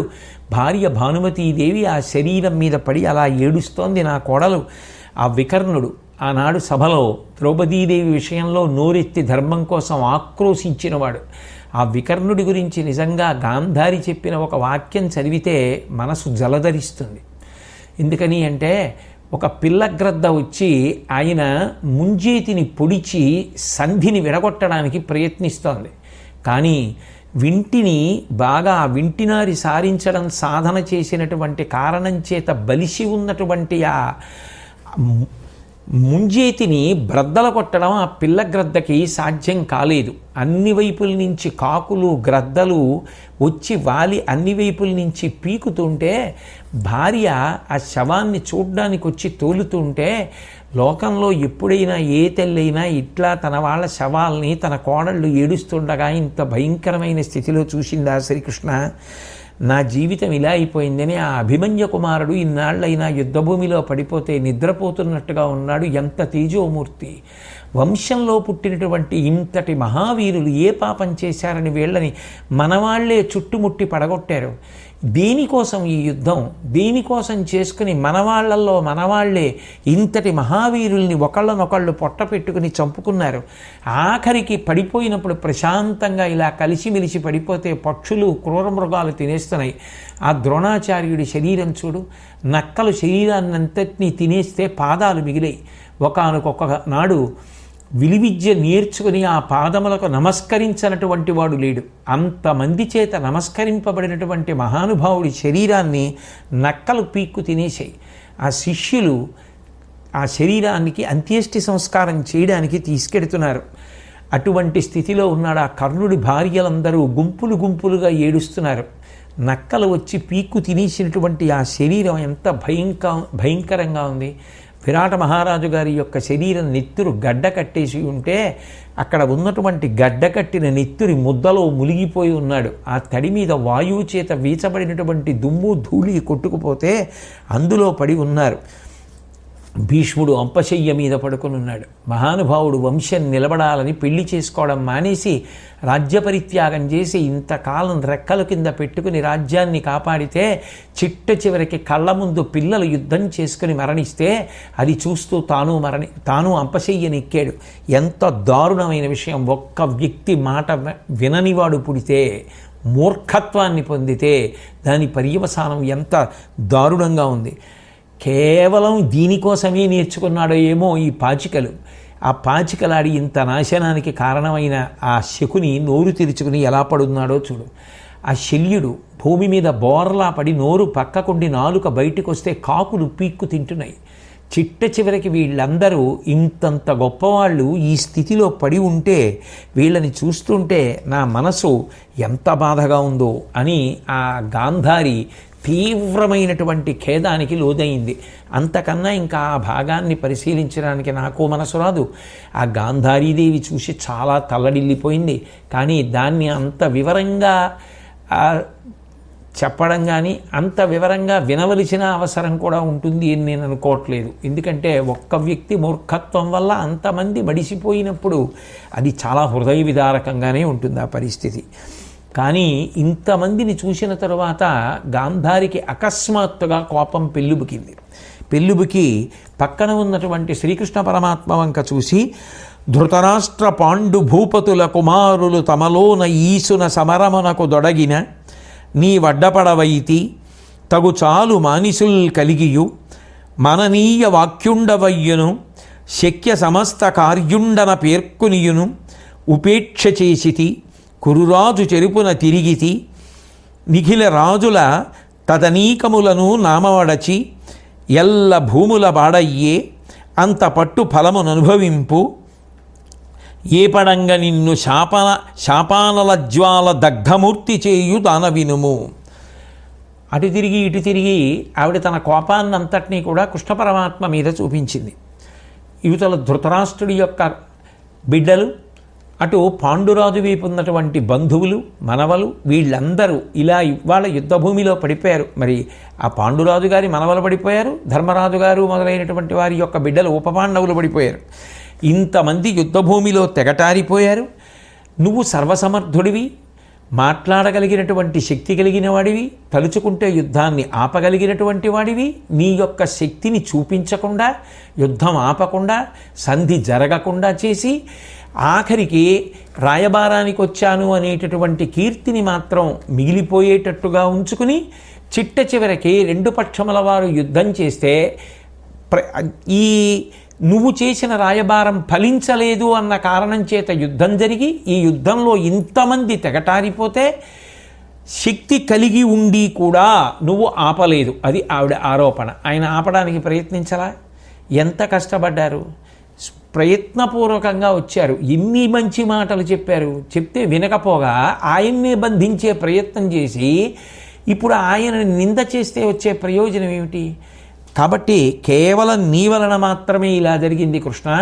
పైగా అనేక మంది రాజులు దుర్యోధనుడికి సహాయం చేయడానికి వచ్చినటువంటి వారందరూ కూడా బంధువులతోటి సైన్యంతో ఈ యుద్ధభూమిలో పడిపోయారు. కాబట్టి నేను నా పాతివ్రత్య శక్తితో ఇంతటి రక్తపాతానికి కారణమైన నిన్ను శపించాలనుకుంటున్నాను అని పూని పాతివ్రత్య పుణ్య ఫలంబున సంపాదితంబైన సారతపము బలి విసాధనముగా పలికెద ఉత్తమ జ్ఞాతుల తమలోని సంగరమున బొలియచేసితిగాన పొలియుదు అన్యోన్య ఘాతకులై భవజ్ఞాతి జనులు నీవును తప్పక నీడాదిగా ముప్పదారగునేడైన అద్దినమున అరయ దిక్కెవ్వరను లేని యగ్గలంపు కుచ్చితంబు తెరంగున కూలువాడ ఇట్లు మీ వధూజనములు ఎడ్చువారు పతుల సుతులను బంధుల బనవి.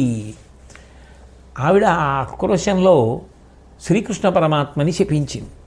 నా యొక్క పాతివ్రత్య పుణ్య ఫలంతో నిన్ను శపిస్తున్నాను.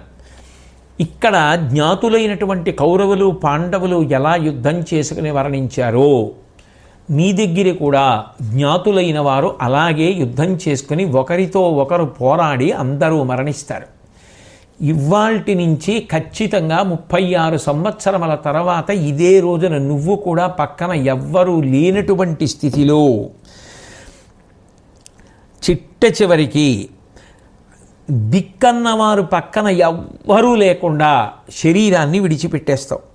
కాబట్టి నీ వాళ్ళందరూ కూడా మరణించినటువంటి కారణం చేత ఇప్పుడు ఇక్కడ ఉన్నటువంటి ఈ కాంతలందరూ భర్తల కోసం ఎలా ఏడుస్తున్నారో అలా నీ జ్ఞాతుల యొక్క భార్యలందరూ కూడా ఈడ్చెదరు కాక అని ఆమె శ్రీకృష్ణ పరమాత్మని శపిస్తే అని ఘోరంబుగా పలికిన విని విపుల మనస్కుడైన విష్ణుడు చిరునవ్వున నానన మొప్పగా అవ్వనితకు ఇట్లనియే గౌరవస్తుత్యముగన్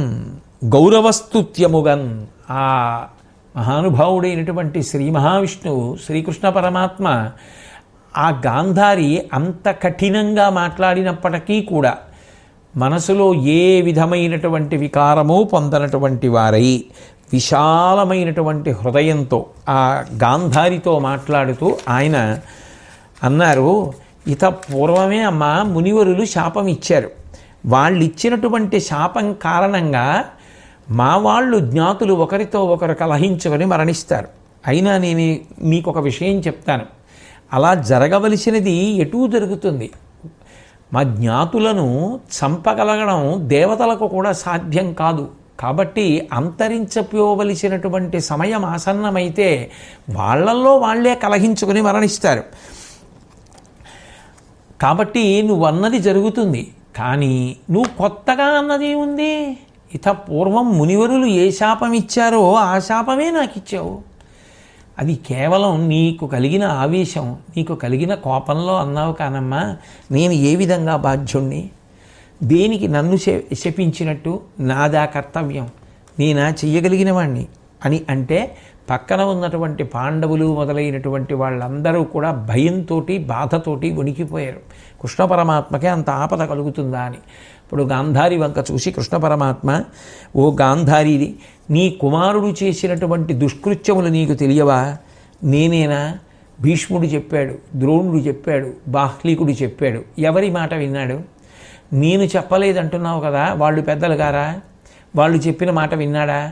పోనీ మా సంగతి పక్కన పెట్టు, కన్న తల్లిదండ్రులు కదా, మీరిద్దరూ చెప్పారు కదా, ధృతరాష్ట్రుడు చెప్పాడు, నువ్వు చెప్పావు, మీ మాట విన్నాడా?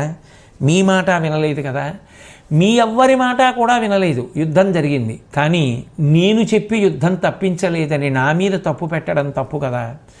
నా మీద ఎందుకమ్మా తప్పు పెట్టి న్యాయాన్యాయములను పరిశీలించడానికి ప్రయత్నిస్తావు? నీ శోకాన్ని దూరం చేసుకో. నువ్వు విశేషమైనటువంటి శోకానికి లోనైపోయినటువంటి కారణం చేత నేనేదో తప్పు చేసినట్లుగా నీకు కనపడుతోంది. కాబట్టి కీడుకు చావుకు ఏ మనుష్యులు శోకిస్తారో వాళ్ళ దుఃఖం రెండింతలైపోతుంది తప్ప అది ఉపశమించేది కాదు.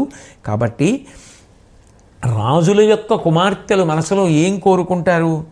ఎప్పుడూ కూడా ఆ యుద్ధానికి అంకితమైనటువంటి హృదయం కలిగిన బిడ్డలు కలగాలని కోరుకుంటారు. అటువంటి సంతానమే కలిగింది కదమ్మా నీకు. కాబట్టి ఇక ఊరడిల్లు అని చెప్తే శ్రీకృష్ణ పరమాత్మని శపించినా కూడా ఆయన అంత ప్రశాంతంగా తాను పరిశీలించుకోవలసినటువంటి మంచి మాటలు మాట్లాడితే ఆ మాటలకు గాంధారి చెవులను కాల్చేసినట్లయింది. ఆవిడికి ఏమీ మాట్లాడలేక ఊరకుండిపోయింది. వెంటనే ధృతరాష్ట్ర మహారాజు ధర్మరాజు దగ్గరికి వచ్చి, ఈ యుద్ధంలో ఎంతమంది చనిపోయారు, నీకేమైనా జ్ఞాపకం ఉంటే చెప్పు అని అడిగాడు. 76,20,00,000 మంది ప్రసిద్ధులైనటువంటి వారు చచ్చిపోయారు. 76,20,00,000 మంది చనిపోయారు. ఇక ఇతర జనం సామాన్యమైనటువంటి వారు 24,320 మంది చనిపోయారు. అంటే ధృతరాష్ట్రుడు వీళ్ళందరూ ఎటువంటి గతులు పొందారు అని అడిగాడు. దేహాలు మండిపోతున్నా కూడా అస్త్రములకు ఎదురు నిలబడి శరీరత్యాగం చేసిన వారెవరున్నారో వారు మహేంద్రుడికి అతిథులై స్వర్గలోకంలో విరాజిల్లుతారు. ఇక ఆయువు పట్టులలో దెబ్బలు తగలగా అన్ని వైపులకి పారిపోయి ప్రాణములను వదిలిపెట్టిన వారు ఎవరుంటారో వాళ్ళు యక్షలోకానికి వెళ్ళిపోతారు. సమామన ఎత్తెరంగున సమసినను కీడు తెరవు చనరుత్తమ లోకమునకు పోదురు జనములు ప్రమిదితులై అండ్రు బుధులు పౌరవ ముఖ్య. యుద్ధంలో మరణించినటువంటి వారు ఏ కారణం చేత కూడా పతనమవడం అనేటటువంటి మాట మాత్రం ఉండదు, ఉత్తమ లోకములకే వెడతారు. కాబట్టి అందరూ ఉత్తమ లోకాలని పొందుతారు, ఎవరూ నరకానికి వెళ్ళరు. కాబట్టి నువ్వు బెంగ పెట్టుకోవలసినటువంటి అవసరం లేదు, ఎందుకంటే విద్వాంసులు చెప్పేటటువంటి మాట అది అంటూ ఇందులో కొంతమంది ఇప్పుడు అంత్యేష్టి సంస్కారం చేయడానికి మిగిలిన వాళ్ళు ఉన్నవారు ఉన్నారు. అంటే ఆ చనిపోయిన వారికి ఎవరో కొంతమంది మిగిలారు, వాళ్ళు ఆ శరీరాలకు అంత్యేష్టి సంస్కారం చేస్తారు. మరి కొంతమందికి ఎవరు లేరు, అంత దయనీయమైన స్థితిలో వాళ్ళు చనిపోయారు. ఇప్పుడు వాళ్ళకి వీళ్ళకి కూడా జరిగిపోవాలి. ఎవరికి అంత్యేష్టి సంస్కారం చేయడానికి కొంతమంది మిగిలారో వాళ్ళందరికీ చేస్తారు. అలా అంత్యేష్టి సంస్కారం కూడా చెయ్యడానికి జనం మిగలని వారెవరున్నారో వాళ్ళందరికీ కూడా ధౌమ్యుడు, విదురుడు, సంజయుడు అంత్యేష్టి చేస్తారు. అంటే సనాతన ధర్మమునందు అంత్యేష్టి సంస్కారం మనకు అంత ప్రాధాన్యత ఉంది. యుద్ధభూమిలో వారిని అలా వదిలిపెట్టేయలేదు. అందుకే అనాథ ప్రేత సంస్కారం అశ్వమేధయాగ ఫలితంతో సమానము అని చెప్పడానికి కారణం. ఆ యుద్ధభూమిలో పడిపోయిన వారందరికీ కూడా అంత జాగ్రత్తగాను చేయించారు. సరే, ఆ హస్తినాపురం నుంచి శ్రీగంధం, అగరుగడ్డి, దర్భలు, పట్టుబట్టలు, కస్తూరి, కుంకుమ, నెయ్యి మొదలైనవన్నీ తెప్పించారు. వేదపఠనం జరుగుతుండగా జ్వాలలు ఆకాశాన్ని అంటుతుండగా భయంకరమైనటువంటి రీతిలో ఆ అంత్యేష్టి సంస్కారం జరిగిపోతుంటే, ఆ ప్రేతకర్మ నడుస్తుంటే ప్రాణమున్న ప్రాణులన్నీ కూడా విలపించేట. ఎందుకని అంటే కోట్ల మంది మరణిస్తే అంత్యేష్టి సంస్కారం జరుగుతుంటే చూడడం, తట్టుకోవడం ఎవరికి సాధ్యం? ఆ పొగ, ఆ వాసనకి. కాబట్టి కౌరవ స్త్రీ జనాన్నంతటినీ కూడా పిలిపించారు. ఆ నదీ స్నానం చేసి అందరూ తిరిగి వెళ్ళిపోతున్నటువంటి సమయంలో పరమ దుఃఖంతో కుంతీదేవి పరిగెత్తుకొచ్చింది. వచ్చి, మీరు ఇప్పటి వరకు రాధేయుడు అని చెప్తున్నటువంటి కర్ణుడు ఎవరైతే ఉన్నాడో ఆ కర్ణుడు నిజానికి రాధాదేవికి జన్మించినవాడు కాడు, నాకు సూర్యుడికి జన్మించినటువంటి వాడు. ధర్మాన్ని దృష్టిలో పెట్టుకున్నప్పుడు ఆయన పాండురాజకుమారుడే అవుతాడు. ఎందుకనంటే ఒక కన్యకి జన్మించినటువంటి వాడు కన్యకి వివాహమైన తర్వాత ఎవరికి ఆమె భార్య అయిందో, ఆ కన్య ఎవరికి భార్య అయిందో ఆయనకే కుమారుడు అవుతాడు కనుక పాండురాజుకే పిల్లవాడు కుమారుడు అవుతాడు ధర్మంలో. కాబట్టి మీకు అన్నగారు అవుతాడని చెప్తే ధర్మరాజు గారిని ఆ తిలోదకాలు ఇమ్మంటే ధర్మరాజు గారు చాలా బాధపడ్డాడు. ఉపపాండవులు మరణించినప్పుడు కానీ, అభిమన్యుడు మరణించినప్పుడు కానీ, అంతమంది కురుకుమారులు మరణించినప్పుడు కానీ మేము బెంగ పెట్టుకోలేదు. కానీ సూర్యుడు పగిది వెలిగిపోగలిగినటువంటి వాడు, దివ్యాస్త్ర సంపదలు కలిగినటువంటి వాడు, ఎవరు విల్లు ఎక్కువ పెడితే శత్రువులందరూ హడిలిపోతారో, దేవతలు కూడా ఆశ్చర్యపోతారో అటువంటి శక్తి కలిగినటువంటి వాడు చిట్ట చివరికి పాండవులతో కలిసి జీవించలేక కౌరవులతో ఉండి యుద్ధంలో వచ్చి మా చేతిలో మరణించవలసినటువంటి దుర్గతిని పొందాడు అంటే, అమ్మ మాకు ఈ విషయం తెలియలేదు, ఎంత దారుణం జరిగిపోయిందని చాలా శోకించాడు. శోకించిన తరువాత ఆ కర్ణుడి పేరు చెప్పి చెయ్యవలసినటువంటి విధి విధానముతో కూడినటువంటి సమస్త కృత్యములను చేసి ఆయన భార్యలను పిలిపించి వాళ్ళందరికీ కూడా ఆ తరువాత జరగవలసినటువంటి కార్యానికి తగినటువంటి సంభారములన్నింటినీ కూడా ఇప్పించాడు. వాళ్ళని తగిన రీతిలో వాళ్ళకి అందవలసినవన్నీ కూడా అందించాడు. అందించి, అమ్మా ఇంతకాలం కొంగులో నిప్పుని మూట కట్టుకున్నట్టు ఈ రహస్యాన్ని ఎలా దాచగలిగావమ్మా, అద్వితీయ పరాక్రమం కలిగినటువంటి మహానుభావుడు మడిసిపోయాడు కదా అని చెప్పి ఆ బాధను పొందాడు. కానీ సనాతన ధర్మంలో అత్యంత ప్రధానమైనటువంటి అంత్యేష్టి సంస్కారము ఉత్తరగతుల కోసం ఏది ఉంటుందో అటువంటి అంత్యేష్టి సంస్కారాన్ని ఆ యుద్ధభూమిలో పడిపోయిన వారందరికీ కూడా జరిపించారు. ధర్మము ప్రధానము. ఆ వ్యాస భగవానుడు చెప్పినట్టు శ్రీ మహావిష్ణువు యొక్క నిర్ణయం మేరకు భూమి యొక్క బరువు తగ్గడానికి అటువంటి పరిణామము జరిగి అధర్మాత్ములందరూ వెళ్ళిపోవడం జరిగింది. వీణానాద ప్రతిమ నిగమావిర్భాత్ సారపుణ్యశ్రేణీ సంపాదిత విమలతాస్థేమ నిర్లేపచిత్తత్రాణ క్రీడాకలన సతతోత్సాహవద్దివ్యభావ ప్రాణాపానహరణ నిపుణ ప్రాపణీయానుభావ అంటారు. మహానుభావుడైనటువంటి హరిహరనాథుడు శివకేశవుల యొక్క సమాగమ స్వరూపం కలిగినటువంటి వాడు. ఆయన వేదార్థాన్ని తెలుసుకొని వీణ వాయిస్తున్నప్పుడు ఎటువంటి మధురమైనటువంటి ధ్వని వస్తుందో అటువంటి శబ్దంతో అటువంటి స్వరంతో అర్థమును తెలుసుకొని రమిస్తూ వేదమంత్రములను చదివేటటువంటి వారు ఎవరుంటారో అటువంటి వాళ్ళకి అసంగ చిత్తాన్ని స్థైర్యాన్ని ఇచ్చి ఉద్ధరింపచేసేటటువంటి వాడు.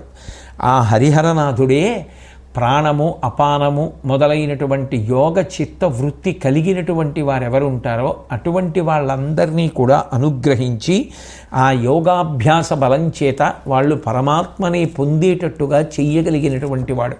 అటువంటి పరమాత్మ ప్రీతి దేని వలన అంటే కేవలము ధర్మము వలన.